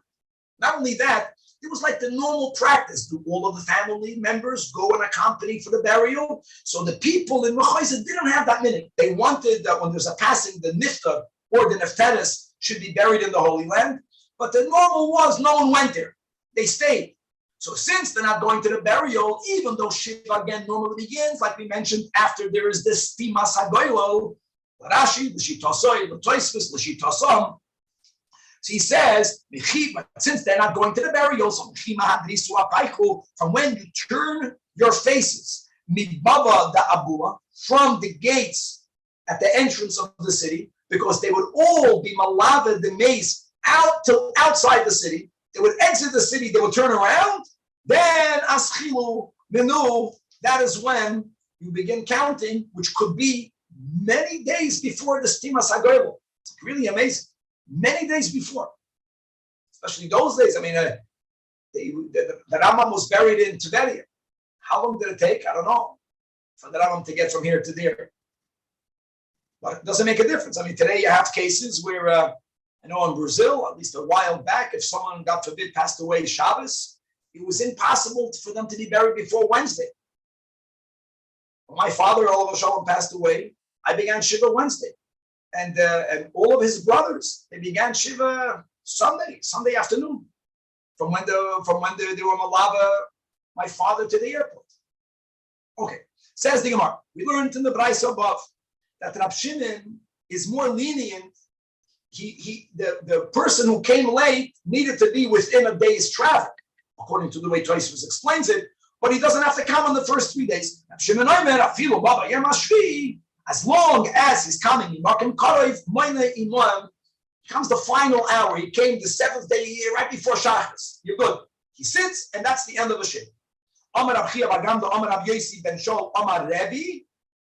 What shot you come on the 7th day? As long as people who are still occupied and being menachem, the avelim, which is normally shachris, as long as those people are still sitting there. And now we're going to get into a typical Gemara question. Just, now we're going to try to narrow it down. What happens if the people that came already walked out? And the Avelim are about to get up, but they didn't get up yet. And now this immediate family member came this second. They're steering, they're getting ready to get up, but they didn't get up yet. Mao? So the din is taken. Says the Gemara, that the Chavedim of Rab Abba learned from Rab Abba. Who is the Chaved of Rab Abba? Rab Zeda. Or the opposite, that the friends of Rab Zeda heard from Rab Zeda. Who's the friend of Rab Zeda? Rab Abba b'nei Rab Chia bar Abba. So whichever one told to the other, they said, Amar Rab Yochanan, halacha ki Rab Shimon ben Gamliel b'treifus. Chidush. Number one, that Rabbi Yochanan says regarding a specific law of treifus, as we'll speak out, we pass like the Rashba. And the halacha ki Rab Shimon be'evo. Which halacha are we referring to? The Gemara is going to specify the end of the narrow line. The Gemara explains. When we are quoting Rabbi Yochanan saying that we paskin like Rab Shimon be'evo, what are we talking about? This halacha, hadamonon, that you don't have to come begoy to listen. If you come late, as long as any one of the Avelim joined a already Shiva that's being observed, as long as you chap them when they're still sitting, that's it. You got your Shiva, you conclude with them. Now, the first white line, when we're quoting Rabbi Yochanan to have said, Kerashbag b'treifus, what are we referring to? So we learned in Masechtas Chulin all of the 18 general defects that you can find in an animal, that if indeed the animal has this defect, it's rendered treifa, with all of the halachas that we'll learn over there. So one of the concepts, one of the general types of treifos is punctures in various organs of the animal. And that includes the intestines, which is what we are focusing in over here. The Tran, we learned in the Mishnah, if you have intestines that are punctured, and generally the law would be, it's treifa, but he was lenient, the leicha, soy tatman, but if you have some sort of mucus, natural mucus that is sealing the puncture, in this case, you're good, ksheira. And that is the Rashbag that Rabbi Yochanan is saying, we can rely on him and be lenient. Now, what type of mucus? There are many types of bodily mucuses. So Amarav Kahana, this one, it's shirka, the me'aya, the nafek agav duchaka. It's a type of a sticky liquid that's so sticky that it can only come out of the body if you pressure it out. That's a sticky liquid that it seals the puncture to the point that it's no longer a teif. Now, here is a Gavaldik Gemara, the next few lines, from where we see that Torah, it's the wisdom of God, and it's a lot of information, but it's way beyond information. And when you hear a halacha, if it's only about information, what difference does it make if you hear it first hand or second hand or third hand? As long as it was properly repeated, you're good to go. But it's much more than that. It's you want to see the godliness in the Torah. And for that, the greater the person that is saying it, the greater the Torah is. No, it's we say the words by Hasidim is that the light is the same, but the luminary, the Moed, is different. So says the Gemara beautifully that Amar Mandahu, we don't even know who said the following statement, but we can all be a Mandahu. They have this attitude that he davened that Eske ba'asik ba'atmon l'shmaitzil mipuma demari. I hope God help me for me to hear this teaching from the mouth of the author. Now, this was not said when Rabbi Yochanan was alive. Right, so either let's go, the one version was said by Rav Abba B'nei Rav Chia. The other version was said by Rav Zeder. This man who didn't even hear it from them. They heard it third hand. So he says, Halavai, I can hear this Torah direct. He heard it at a time where Rav Abba or Rav Zeder were still alive. Hashem, help me hear it from them. He didn't even question whether the statement is correct or not. It turned out, because of his desire to be closer to God, he was zoicham to discover something that hardly ever happened, that there was a mistake. It wasn't repeated correctly. And that's a very big anomaly. And the Gemara writes it down. But I think the Gemara wants to give us an insight as to who was zoicha to discover that in our tradition, something was once repeated incorrectly, someone who was yearning not to find a mistake, but he was yearning to hear it from the tzaddik. And you know what? God listened to his prayers. And he was zoicha to go to the Holy Land. And he was zoicha to meet whoever quoted Rabbi Yochanan. Let's go to this version. He found Rav Abba B'nei Rav Chia Bar Abba.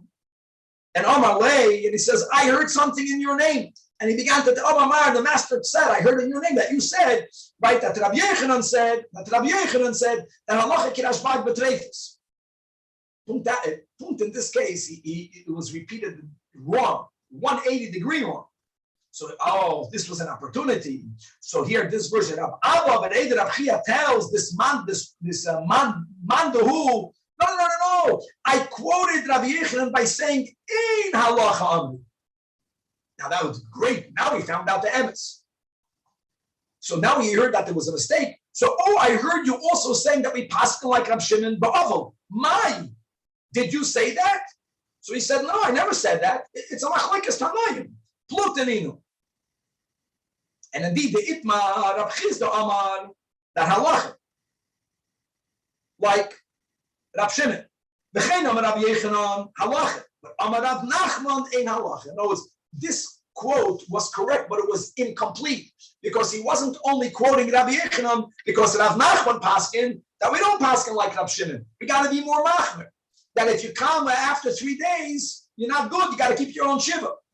Paskins, the Gemara now, the ein halacha kirash bag betreifus. We are not lenient, indeed, as the updated, corrected version, but we will paskin like Rab Shimon be'evel, even though Rabbi Yochanan never said that.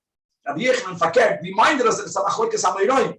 But why do we paskin like Rab Shimon? Because of the general rule, Amar Shmuel, halacha kedidrei hamekel be'evel, give aldik. And now let us start learning a new brayso, 3 lines from the bottom. It says the Gemara, I'll call Amesim Kulam. We are showing the difference between the type of mourning that one practices in expression of the tsar for father and mother, God forbid, who's not here physically, versus the other 5. That I'll call Amesim Kulai. Listen to these words. Wow, that expediting the burial, which is what we do now for everyone, but that's not in this place. Trying to bury ASAP, praiseworthy. But wow,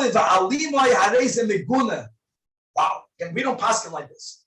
In other words, it was expected by this Tana or by these Tanoim that for father and mother, don't bury right away. So make another hesped. Don't forget, they made a spadim. And burying, after the burial, there's no more spadim. It's disrespectful to expedite the burial. However, if it was Erev Shabbos or Erev Yom Tov, Harei Meshubach. Now it could mean that we're not speaking about delaying it for the next day, but maybe it means on the way by Yoim, on the day itself. So if you're going to rush the burial, there's going to be that many hespedim less. And for a father and a mother, give a longer hesped. It's another hour or 2 before the body will be until the goof is buried. So what? It's father and mother. However, Erev Shabbos and Erev Yom Tov, even for father and mother, Let's go that way to bury, to expedite. Because it's clear that you're only doing it the imoy. Okay, next. If you want, you can restrict your ASIC. Now, we last daf and many daf before asur the malacha, so it's very important. The isur malacha for an avel is physical labor, and or when there's no davar ha'aved. If it's not physical labor, and there's going to be real loss if you don't get involved in that business, mi'ikar adin, you are allowed to work. Yet, is there still a concept of do less, be mamayed, restrict? So here's what the Baraisa is saying. For other ones, if you want, you can add ratza daf chav beis amud beis ena mamayed. But you must restrict. It means even if it's not physical, even if it's a davar ha'aved, it's not business as usual. You are mechoyev to. Now this is a very broad statement, but let's leave it at that. Another difference.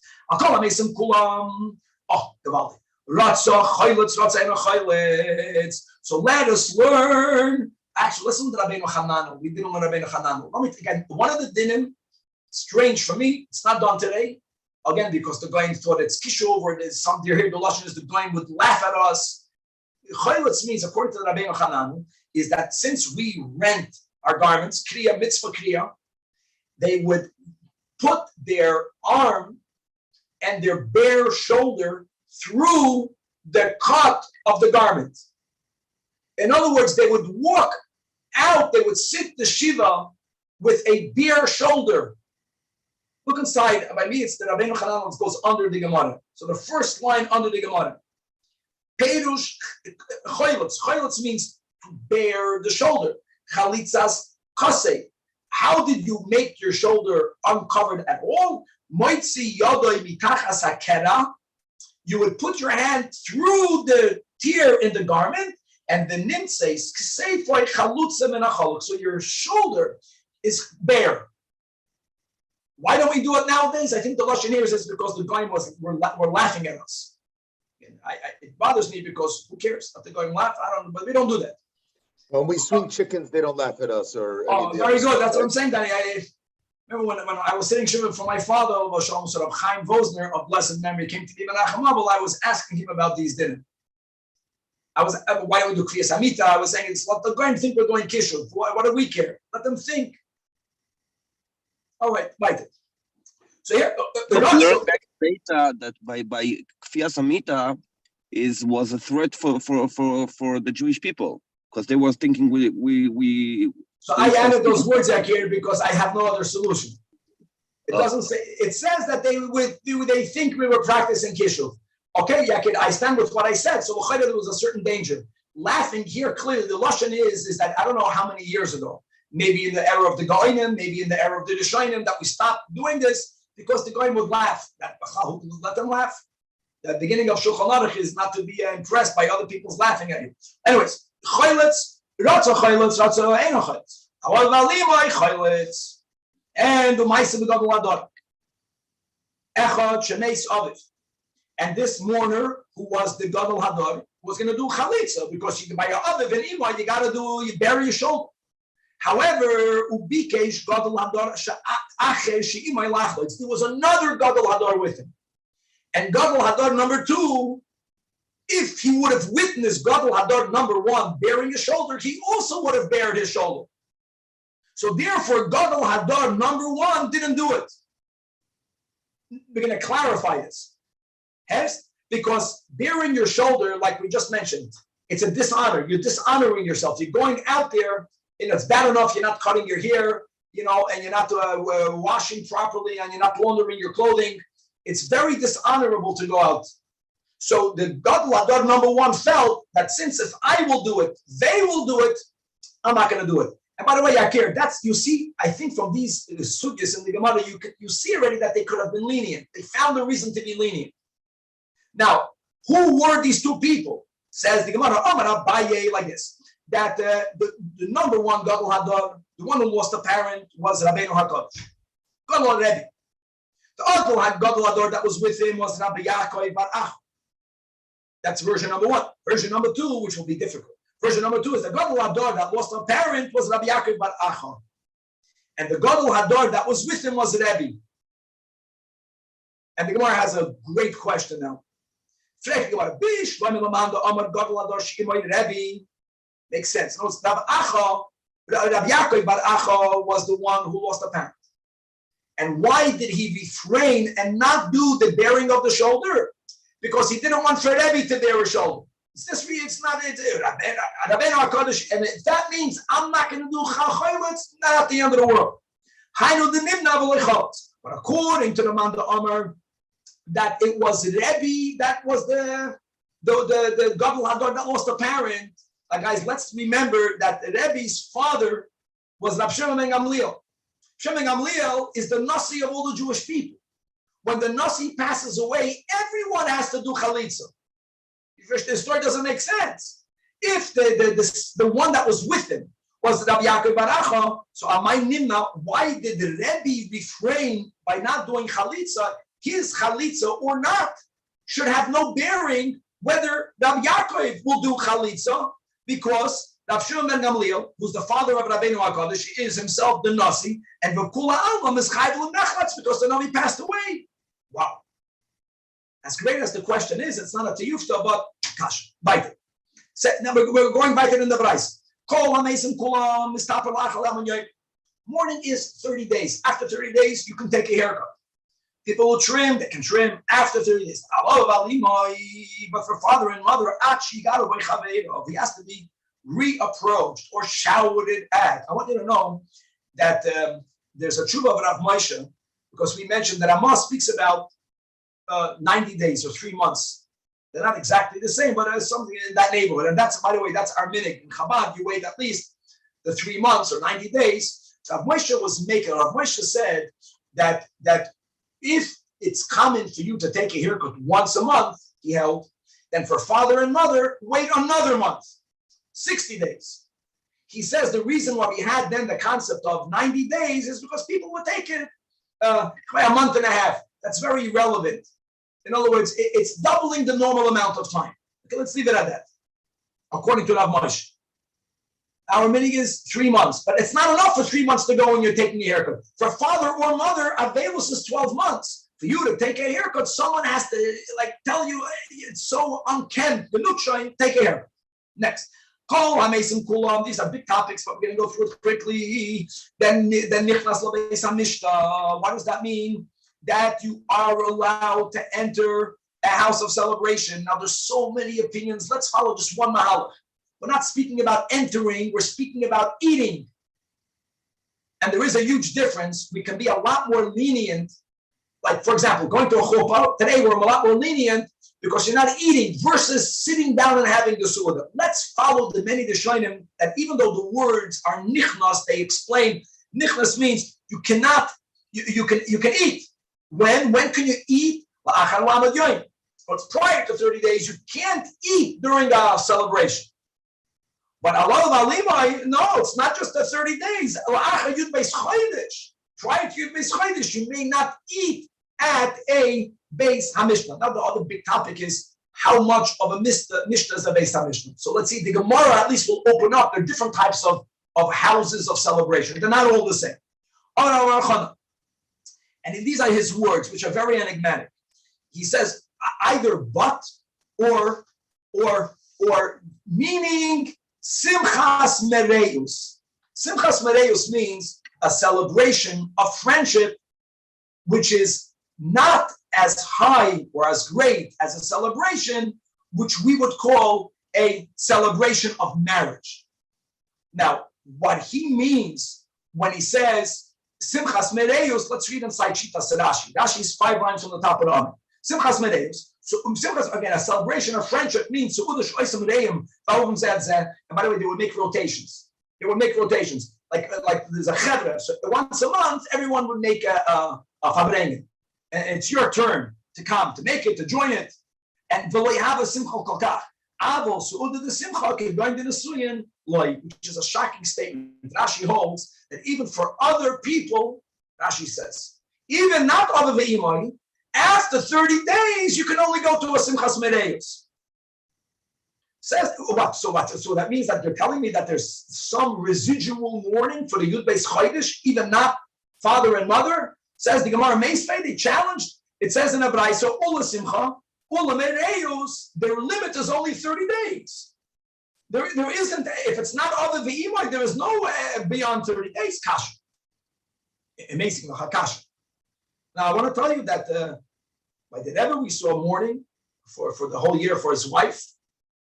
Yeah, there were no children, Begashmias, but at least you have in the Gemara a certain shita that even not Ava Ve'imai, there was mourning that goes beyond 30 months. Right. His version was, oh, this is much better, much less problematic.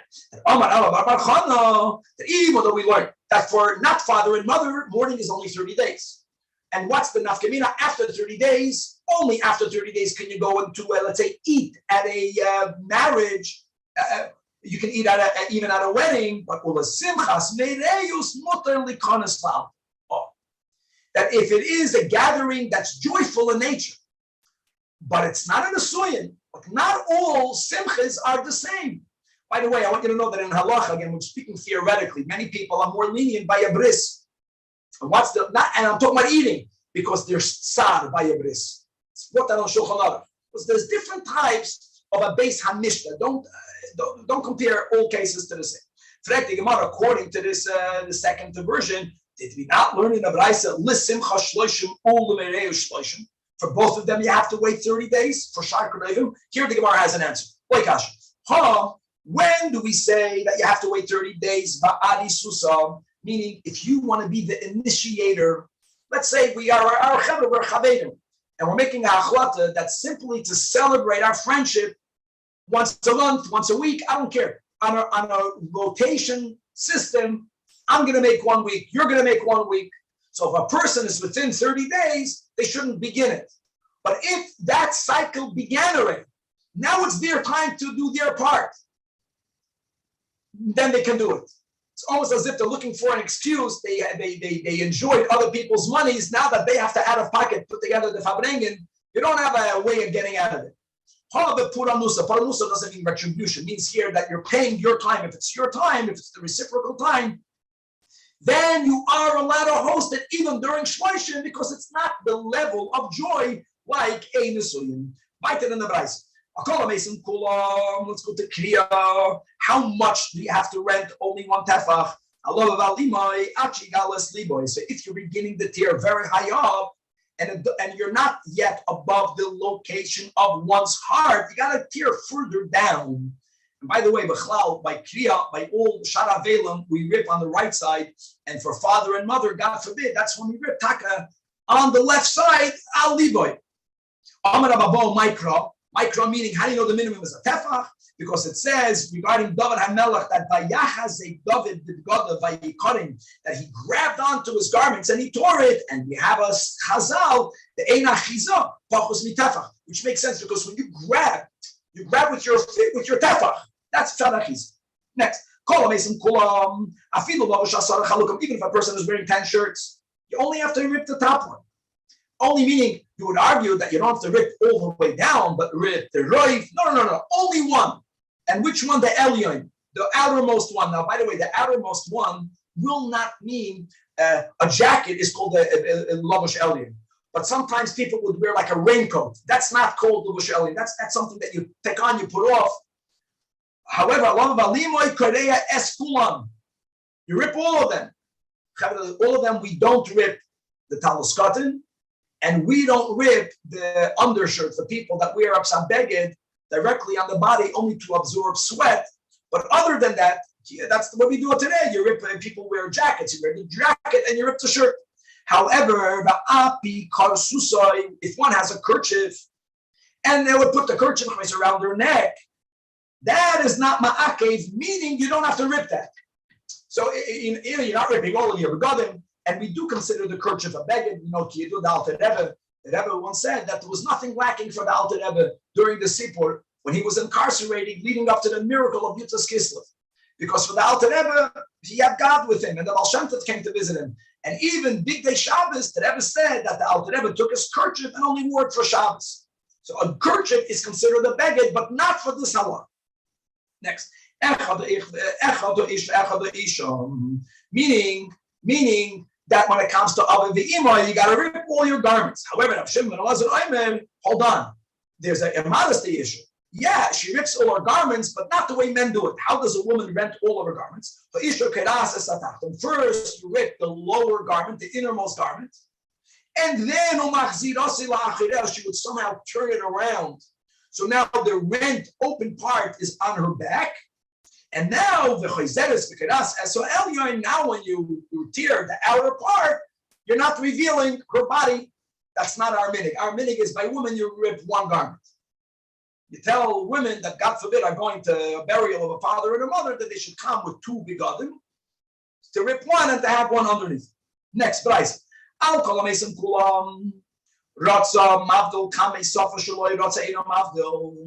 know that's again, that's not our Talmud Katan, but many of you know that many Talmud Katans, they don't only have a circular hole to put your neck in it, but they have as a tier. It's hard. I'm doing the best to say the verbally. If you can see this, there's a little slit that goes in the middle of it, right in the middle of the chest, as where you put your head out. That's the way it is.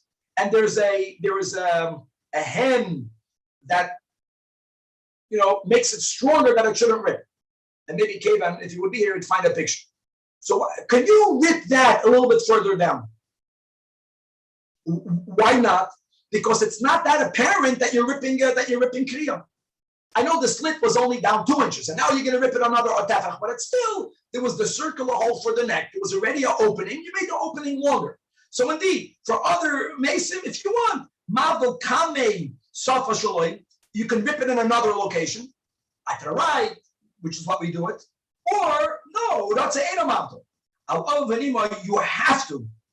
I'm sorry, you have to be mavel, meaning you have to make a new incision beyond the place of the slit. So if someone looks at that beged, there's really going to be 2 tiers down. Guys, kriya, another detail that Gemara doesn't mention, kriya is not horizontal, it's vertical.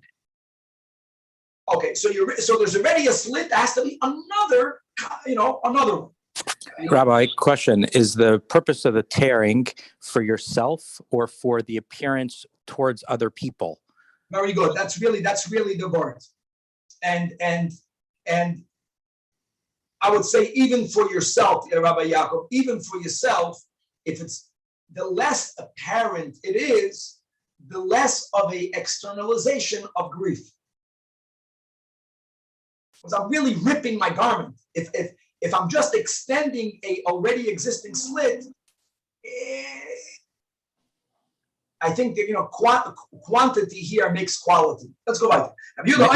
Maybe that's the answer why, because of the goyim that they're going to make fun of you, you shouldn't do that. Meaning, what's the gather of how much you need to appear to the outside world for you to feel that you yourself are in avelos, to the extent that it would be the level that goyim are going to be that level you're going to have to go for. Okay, good. Okay, very good.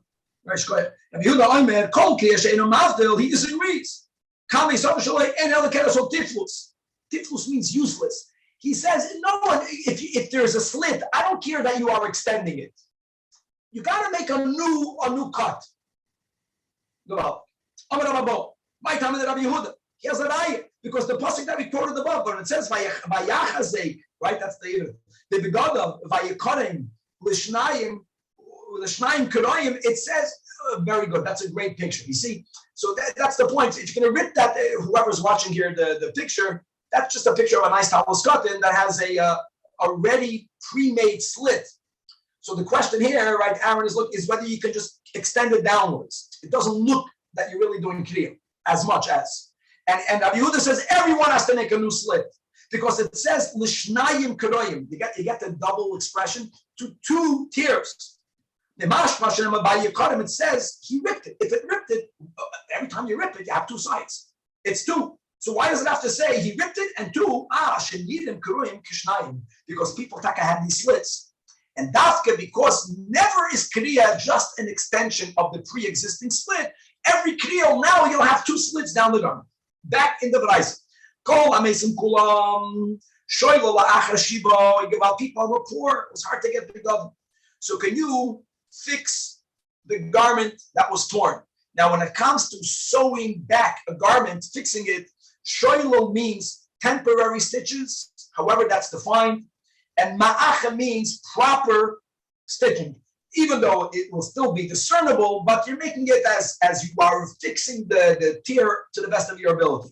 Says the B'rais, for all the other mesim, already after Shiva, you can be shoilo. It's temporary. After Shloishin, you can be ma'acha. But Allah of Aliyah, shoilo la'acha lamid, you never make properly stitch up, sew it up properly. However, back to the woman, the ha'isha, for her dignity, she should not go b'chlal with a torn garment. I think it goes together. Again, today, a woman is going to be wearing a proper beged under the one that she tore. So there's no lack of covet. But if there's some sort of lack of her modesty, then she is allowed to be shoilo right away during the shift. Says the Gemara, when Oven came from the Holy Land, he came with the following teaching of Rabbi Yechon. First medium-sized line. I'll call on Mesim. Wow, renting can be done with your hand. You can use the scissors. But a lot of Alima, you have to do it with your hand. I'll take a pause. I want to tell you just a mitzias, that the way our begadim work nowadays, the quality is so superior to what they had in the times of Chazal. If someone won't initiate the tear with a razor, with the scissors, you won't be able to not you, God forbid, someone who has to rip kriya won't be able to do it. Nothing wrong to begin the tear, with a razor.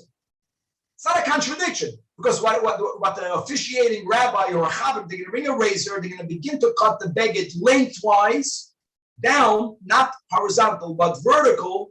Then the mourner will make the bracha with Shem HaMalchus Dayin HaEmes, and then they'll rip it biyad. They'll rip it with their hands. That's the point. But not to confuse this statement to think that you can't even initiate it with a utensil. Sometimes it's needed. Next. Many opinions what this means. Let's follow the opinion mi bafnim, my friends, means that you don't need to rent your garments in public. You can go inside a place where no one is seeing that you're doing it, right? You have to rip it in public. Then other shatim will go with that. That if the nasi passed away, just like we learned above, everyone is obligated not to do this choyletz. Everyone has to rip kriya. We learned that Rabbeinu Hanano. Choyletz is what you do after kriya.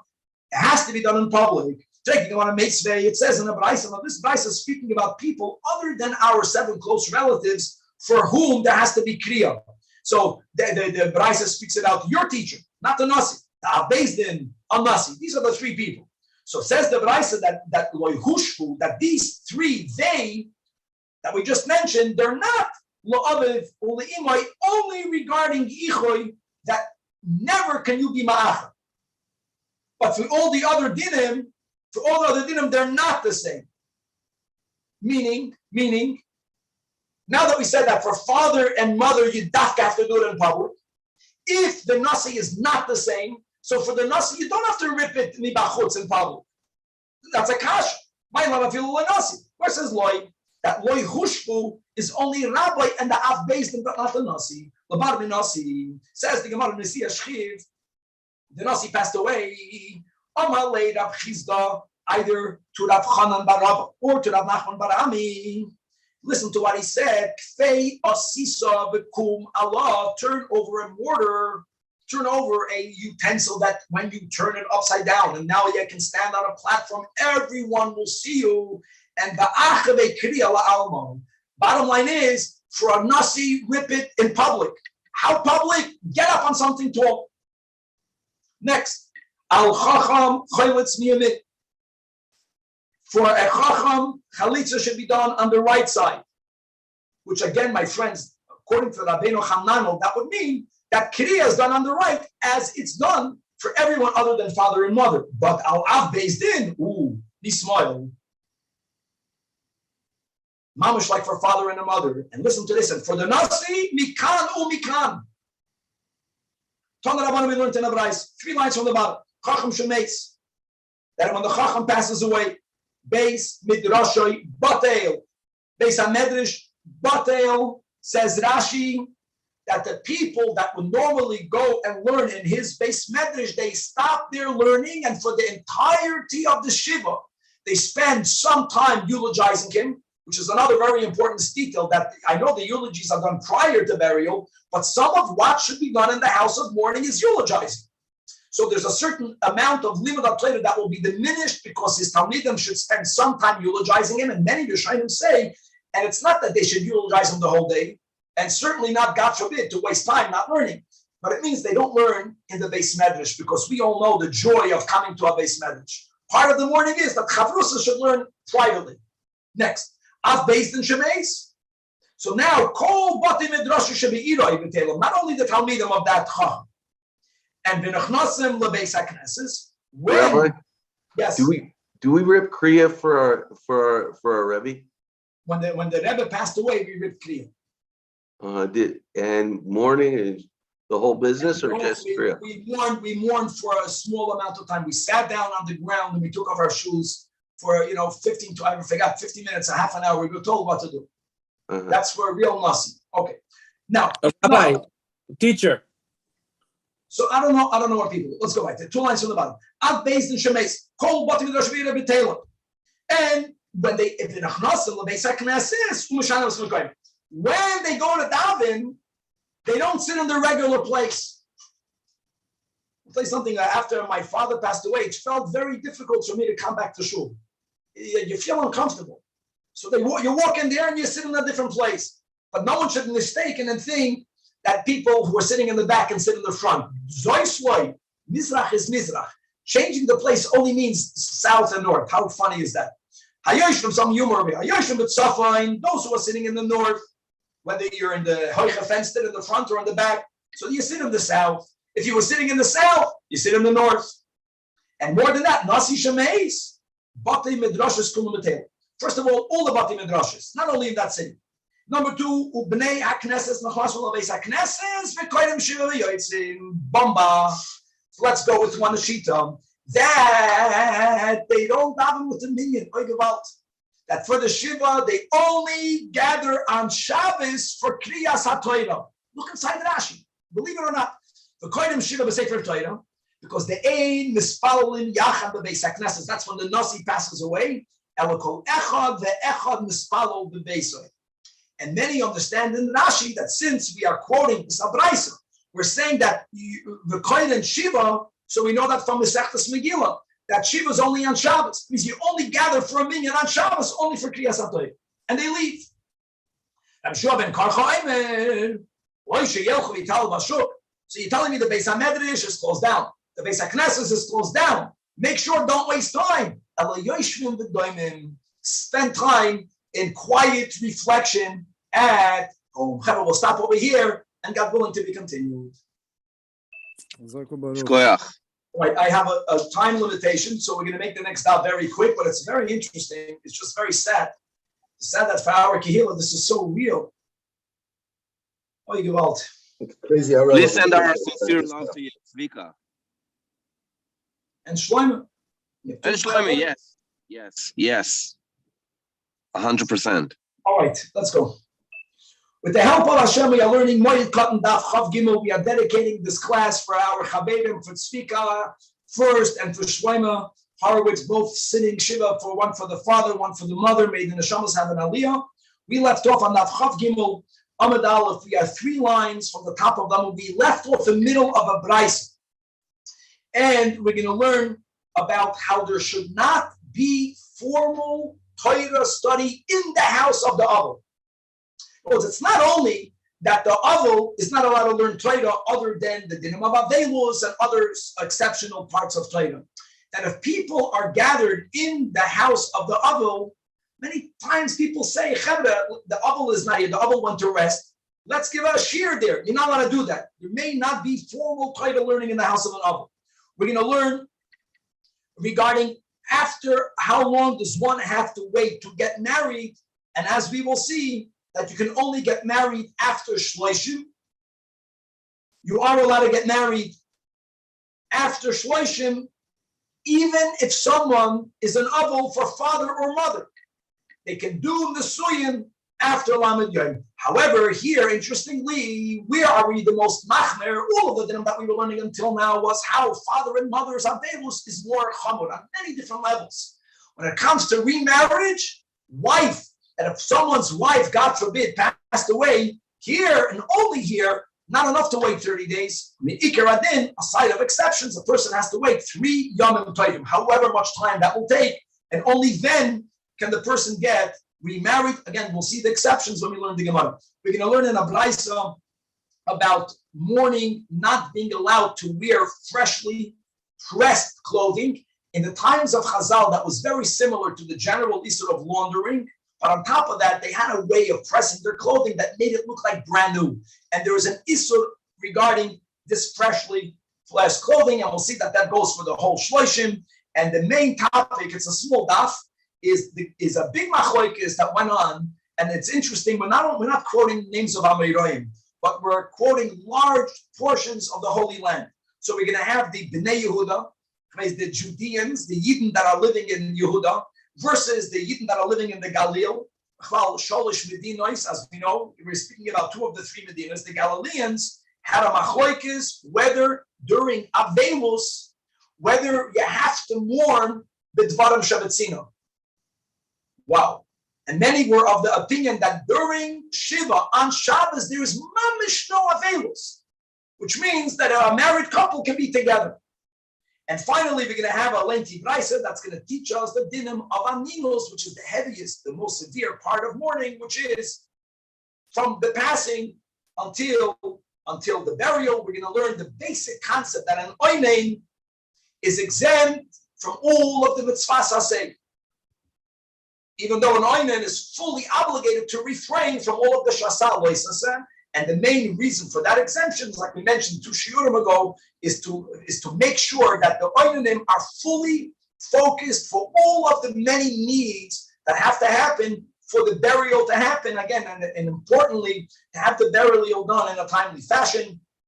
We're going to see again how the mourning obligation is chal, takes effect during the burial, even though there are exceptions. We spoke about the sesimas hagoydel, and we'll see how far we can get.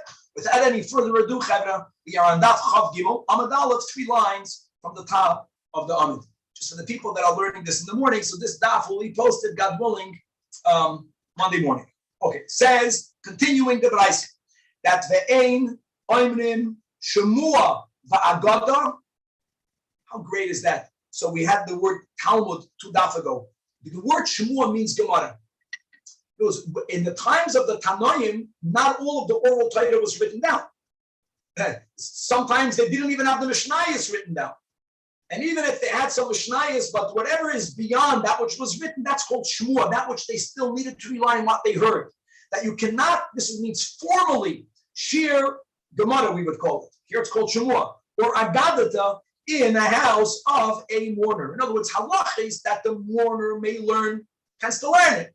But if it's something that the mourner may not learn, there's a whole question, this week there'll be hallow. What do you do with avelim, hallow? Certain things we do in the house of the avel, even though the avel doesn't do it. That's our minhag. I think by Shiva, by the Chodesh, the avelim walk out of the house. That's my recollection. And then in the house you say hallow. Here the word is, Torah, I don't care if the avel is not in the house. You don't learn formally Torah. However, Amru, Olav, Al, and Ab Hananya, Ben Gamliel, and some Rishonim hold that this leniency was only on Shabbos Kodesh. Okay, just to be aware of that. Now let's go. Tanach Rabbanan. There's going to be a certain tradition about how every Shabbos, not week, Shabbos changes the laws of mourning from more intense to less intense, and there's going to be a machlokes how we apply that. Avel Shabbos Rishonim, up until the first Shabbos. We're speaking about the day of Shabbos. Wow. And by the way, some understand this to include Shabbos itself. And in most cases, Shabbos will be after the burial. And we don't paskin that way, but we'll see. They hold that the first Shabbos you're home. Shnia means from Sunday until the next Shabbos Kodesh. Yotzei, the Ene Yoshev Mimekayim. When you go to shul, we just had this before, you don't sit in your regular place in shul. And not only shul, wherever there's a gathering, if there's a Beis Midrash, you go to another place. The third week, Yoshev b'Mekaymai, but the Einim Adam. Person should be quieter or be completely quiet. The Vias guys, it means after the third Shabbos, for these dinim, I know that you're still in the shloshim, but you're kachal adam. There's no restrictions of going out, and you can sit in your normal place, and you can be engaged in the conversation as you normally do. Rabbi Yehuda says, all of this began with a shmua, about first Shabbos, second Shabbos, third Shabbos. Rabbi Yehuda says you're off one Shabbos in all of your statements. Because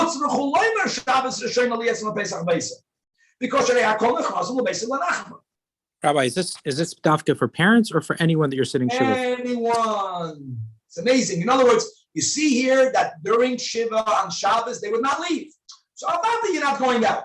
So therefore, your tradition, you got it wrong. Everything is just delayed. He's delaying everything a week. Shnia, the vart is that even though Shiva ended, let's get about Shiva. It's the second Shabbos after the burial, still Eina Yotzim Pesach Beis.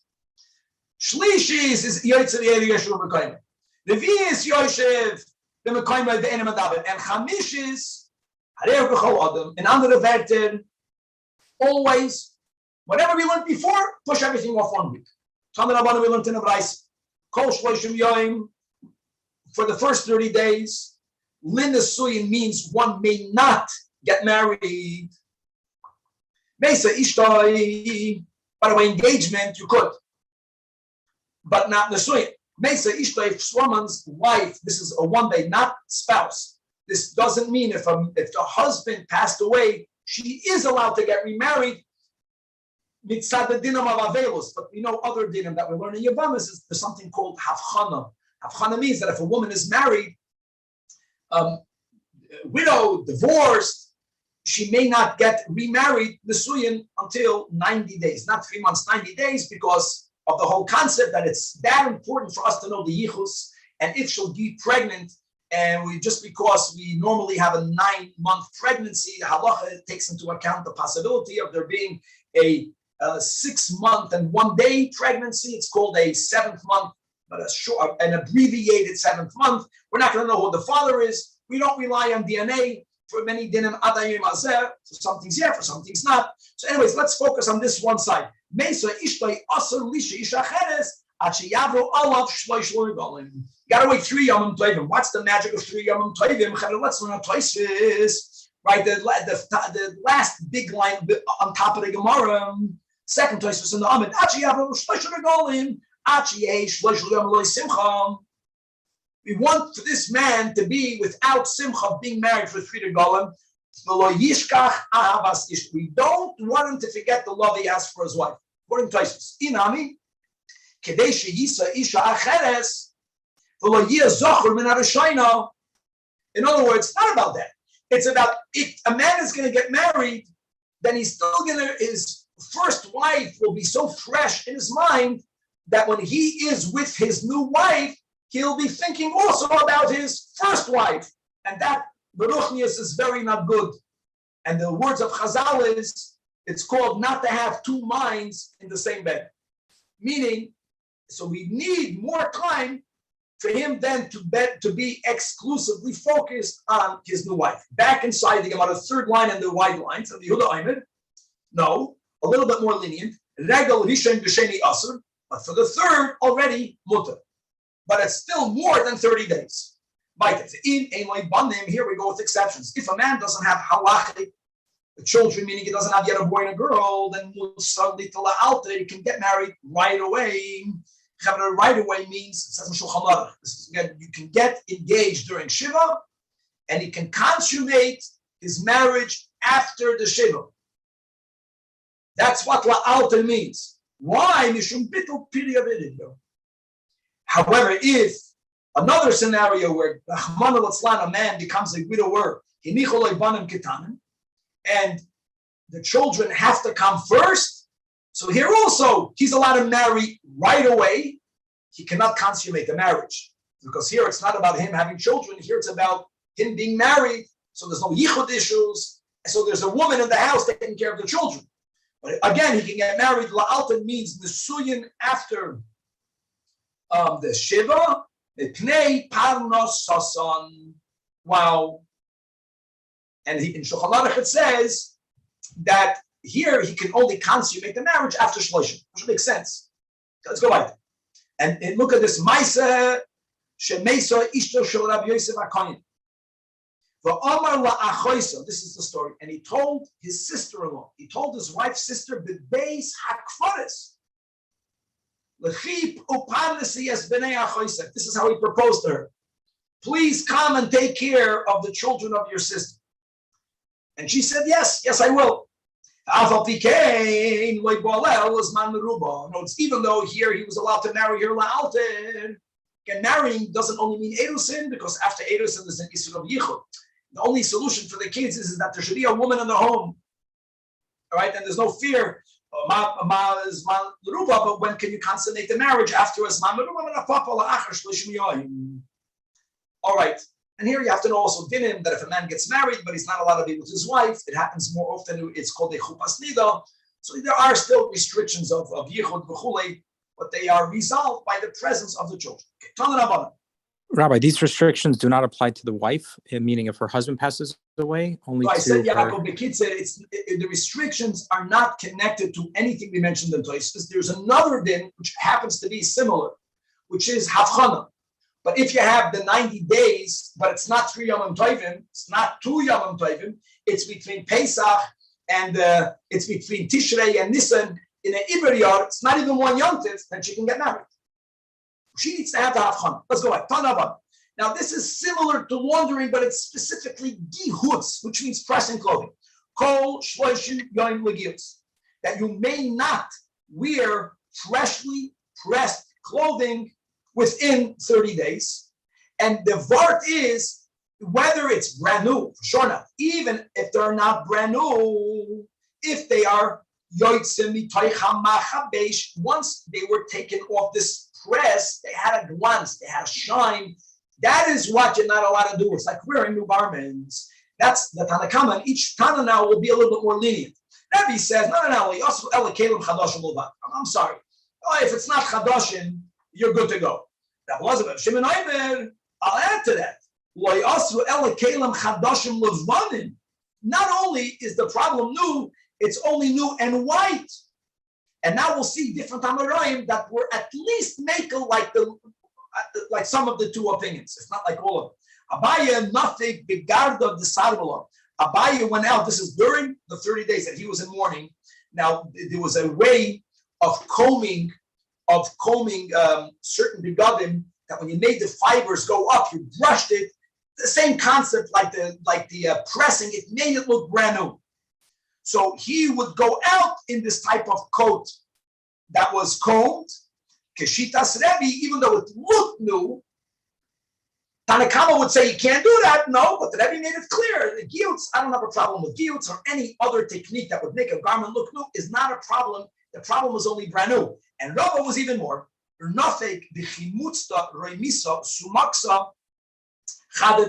He had a brand new tunic, but it was red. It's called a Roman red tunic. Because the latter Tana Rav Elazar ben Rav Shimon holds, no. The restriction of shloshim is new and white. It was takanu, but it wasn't white. Rav Elazar ben Rav Shimon says the Gemara, the last line. Now we're going back to our Mishnah. The Mishnah contrasted Shabbos and Yom Tov.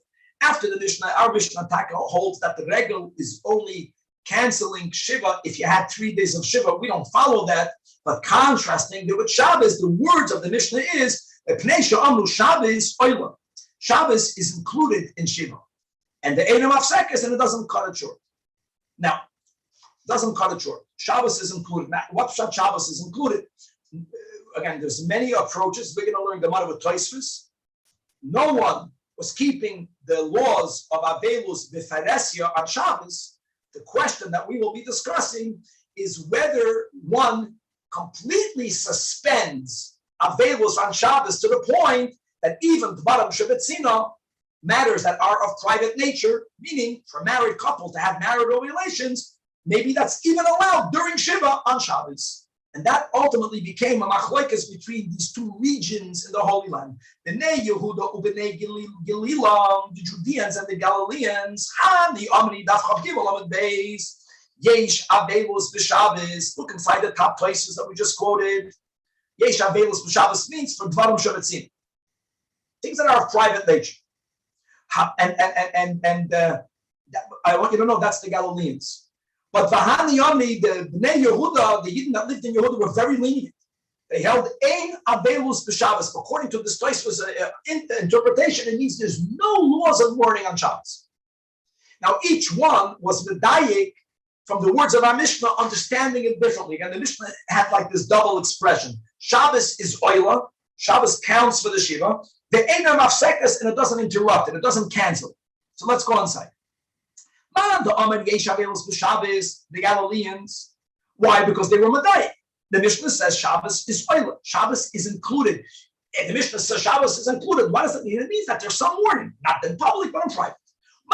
The Judeans that said Ein Avelus B'Shabbos, they were medayik on the next phrase in the Mishnah. The Einam Afsekes, it doesn't cut it short. It doesn't cut it short. Now, what does that prove? Of course it proves. Because the if the Galileans would have been correct, so then I don't understand, why would the Mishnah even hashta avelus lahago? If you're practicing mourning, does the Mishnah have to tell you that it doesn't cut it short? Of course it doesn't cut it short. You're mechuyev to practice, not the Felice.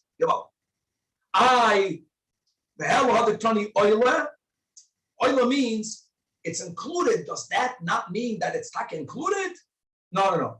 He says that simply the Mishnah was being symmetric with the contrast that the Mishnah speaks out regarding a regel. I did the Kabbalah Mishnah Sefer regarding Yom Tov.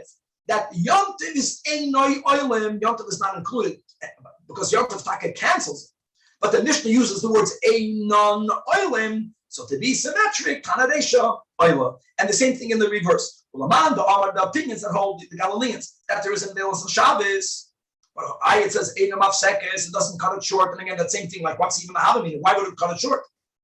If you're practicing Avelos, so indeed, the Mishnah only writes those words also to be symmetric with the regel. Yishum t'kaboy l'misna sefer by a regel mafsikin, so tomaresha einoi ma'afsekes. Okay, so now that we have Minhagim from Bnei Yehuda versus Minhagim Bnei Galil, the Gemara is suggesting the second to last narrow line, Moed Katan, that this is really subject to a machlokes tanoim. Says the Brayso, Misha Meisoi Mutalofanav. Meisoi Mutalofanav is exactly how we define a oinen. The word oinen means someone who's deeply in grief. You know when they're deeply in grief? Prior to the burial. That's the meaning of Meisoi Mutalofanav. So number one, Oichel bebayis acher. Bebayis acher doesn't mean a house; it means a room, right? Don't eat in the place where the mace is at. It's loyeg larosh. Loyeg larosh means mocking the poor. Doesn't only apply to keeping mitzvahs in front of the mace. Doing any type of human activity here, it's a human activity that the mace can no longer do.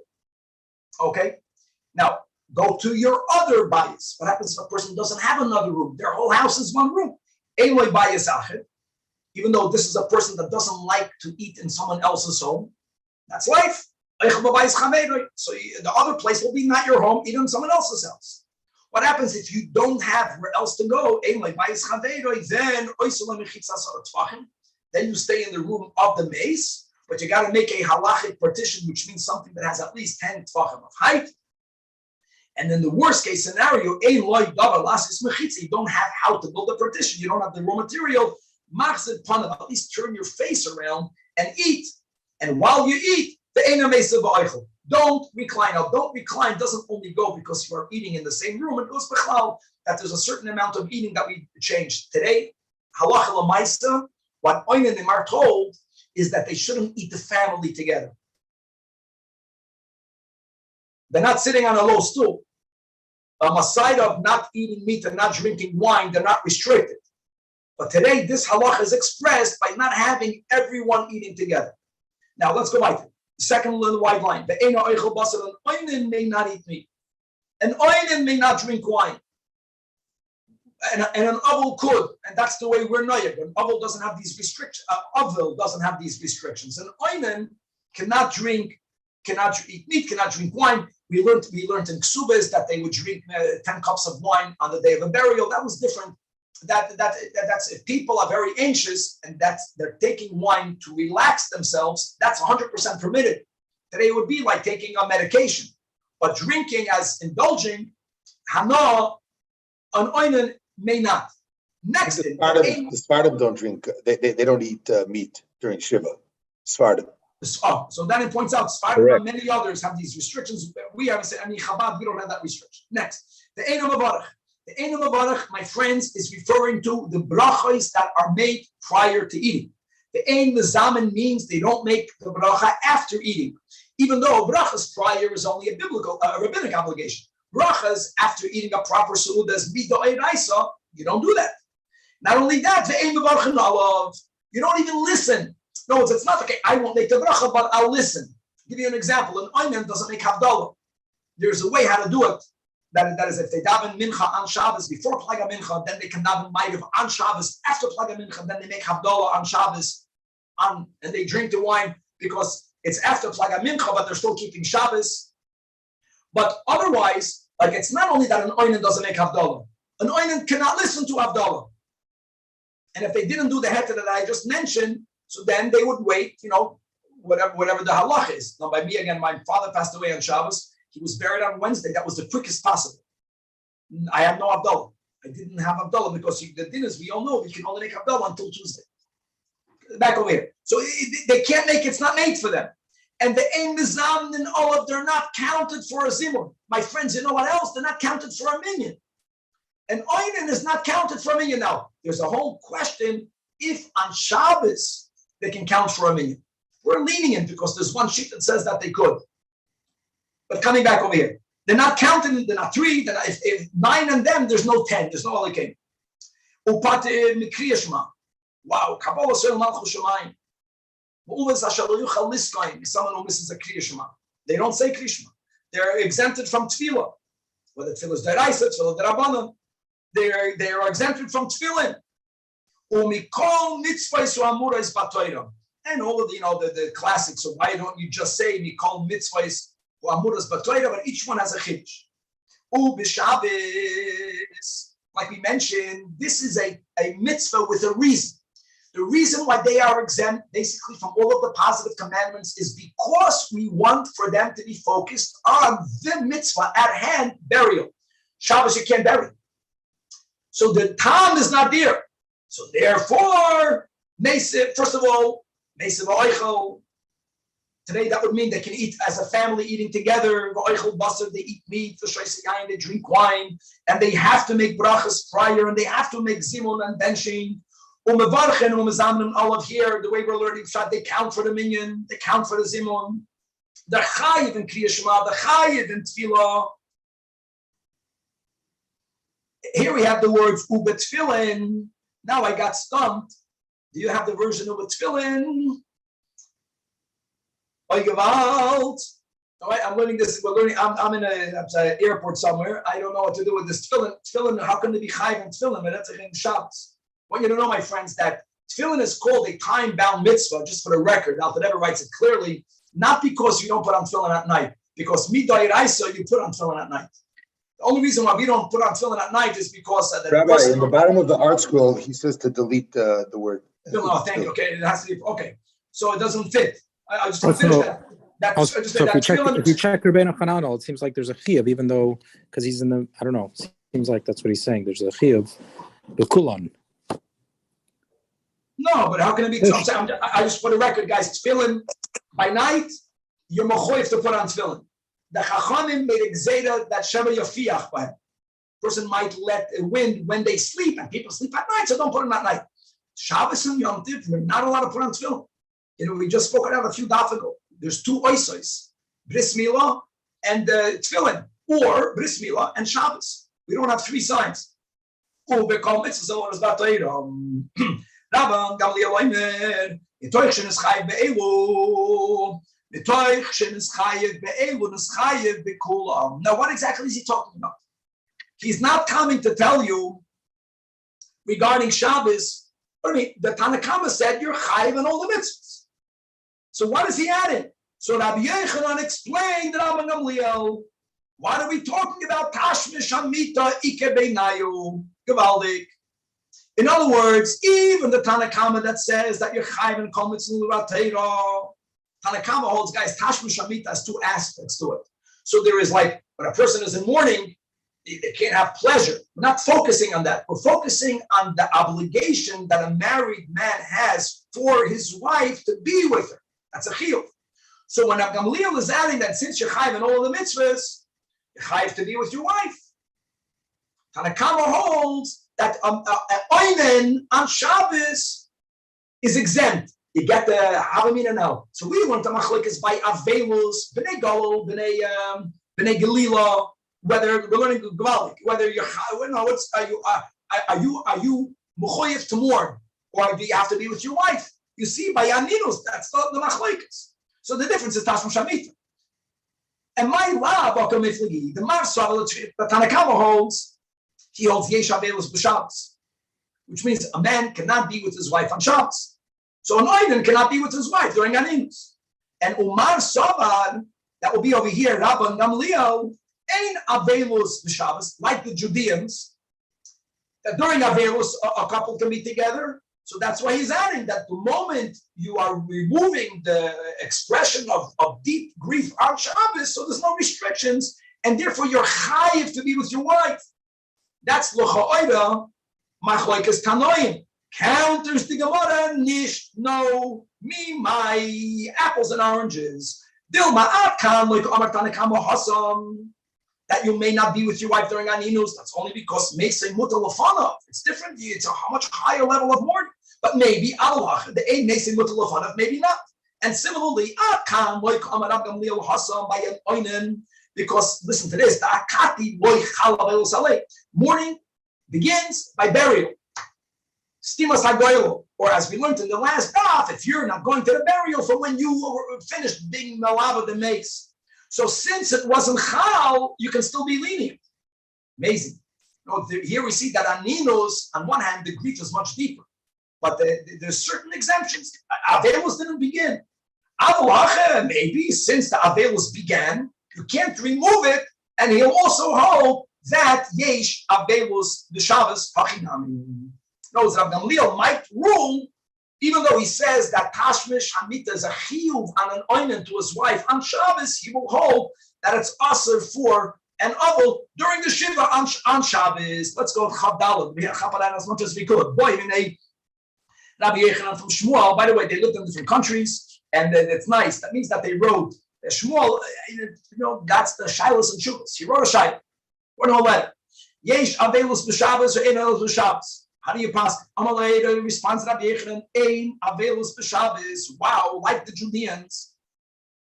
Okay, where did Rabbi Yochanan live? I think he lived in the Galil, right? He lived in the north. It's called the Galil. He lived in Tiberia, he lived in that region. Okay, right. Yosvi Rabbanim Kamei Deraf Papa and Vika Amni Mishmei de Shmuel. This is what they said. Avel Sheshimesh Mitasai B'Yemei Evloi. Again, guys, we're speaking, including Shabbos, during the week. Even on Shabbos, we had those who said there's no problem. Wow. Chayav Misa. Guys, Chayav Misa means Chayav Misa V'dei Shamayim. And for the record, Misa V'dei Shamayim is a spiritual punishment that doesn't only come for biblical violation. This is important. The Chachamim have the koyach to make certain enactments on the level by saying that if someone violates that, the chayav misa. So Rav Papa rejected. Something is off. Amar Rav Papa, asur itmar. No, you're too severe. Yes, you're quoting a statement in the name of the wrong person. Asur, but not chayav misa. And number two, this chumrah should be quoted and is quoted in the name of Rabbi Yochanan and not in the name of Shmuel. And why is that, my friends? Because Shmuel keeps on saying halachic divrei mekel be'evel. So if you have a machlokes over here, Shmuel is not going to be the mach. Now, furthermore, if you are insisting that we heard it from Shmuel, okay, you want to quote Shmuel, then it's something else. This is what you must quote. This is what you heard. This is the statement. If Abel did not let his hair grow long, didn't wait for 30 days, cut his hair prior. Or if he did not rent his garments, wow, chayiv miso. Shenemar, this is clearly an asmach. This is a pasuk regarding, again, we come back to the tragedy that happened on the day that the Mishkan was inaugurated, that Nadav and Avihu, the elder brothers, the elder sons, passed away. Rotzi without truth. And Hashem told the remaining Kohanim, Rashechem al tifro, uvedechem lo yisifroimu, vil lo yisamusu. Now the pshat is that because since they were doing the avoid in the Mishkan, that will be a violation if they would do it with an external expression of mourning. But the Drasha, this is not a Midrabanan. If I care, they won't die. But others who were not told by God that you shouldn't express grief by both letting the hair grow and by renting the garments. In other words, if they shaloi para or shaloi peiras, then they are going to be chayav misa. Again, chayav misa is takamidei shamayim, but it's an asmachta because it's midrabanan. Look for Omar Avram Bar Papa.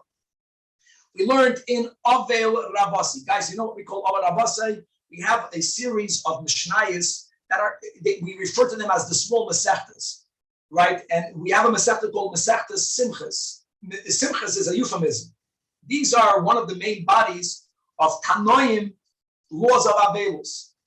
In the Rishonim, like we mentioned before, that there's 100 simanim of the Rosh on our payday. That's the source amongst the our poskim. But you have what is called in the Gemara Avel Rabasi, the larger Masechtas Avel, which is not that big, or what we call Masechtas Simchas. It says over there, Avel Asur L'Shamesh Mitasei B'mei Evloi, meaning Shabbos. We're going back to this. And then just to conclude with the story, that's the halacha, that there was a person. And listen, if he lived with the Judeans, he did nothing wrong.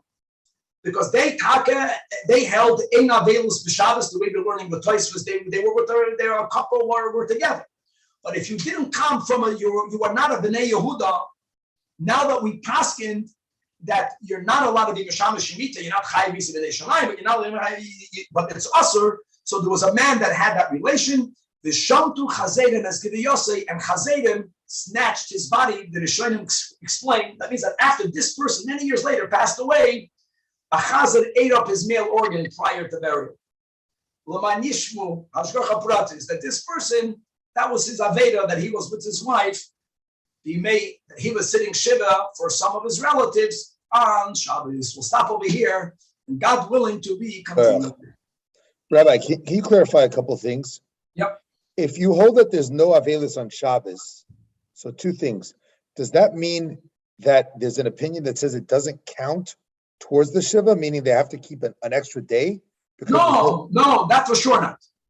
Okay, so when it says it doesn't count it's not included in the count, what did it mean by that? We don't mourn.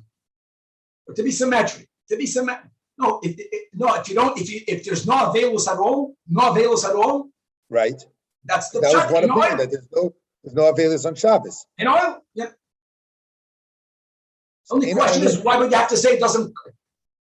No. According to that opinion, do we keep an 8th day of Shiva? No, we don't. No one holds that. Okay. So I don't know what that in oil, and then just to be symmetric with the regel. That's what we learned. That was the Gemara. Next, quick. I have to leave my rooms in a few minutes. What next? All right, whatever. Wait, the last thing, according to the one that says that you don't do Avelis on Shabbos, are you allowed to be with your wife or no? Ein Avelis b'Shabbos means that you could be with your wife. Maybe you have to be with your wife. And in general, all these things that we're saying, it's just that when you're an Einin, you don't have to, what do you call it? So you're putter from Kriya Shema. But does that mean you're not allowed to say Kriya Shema? Like,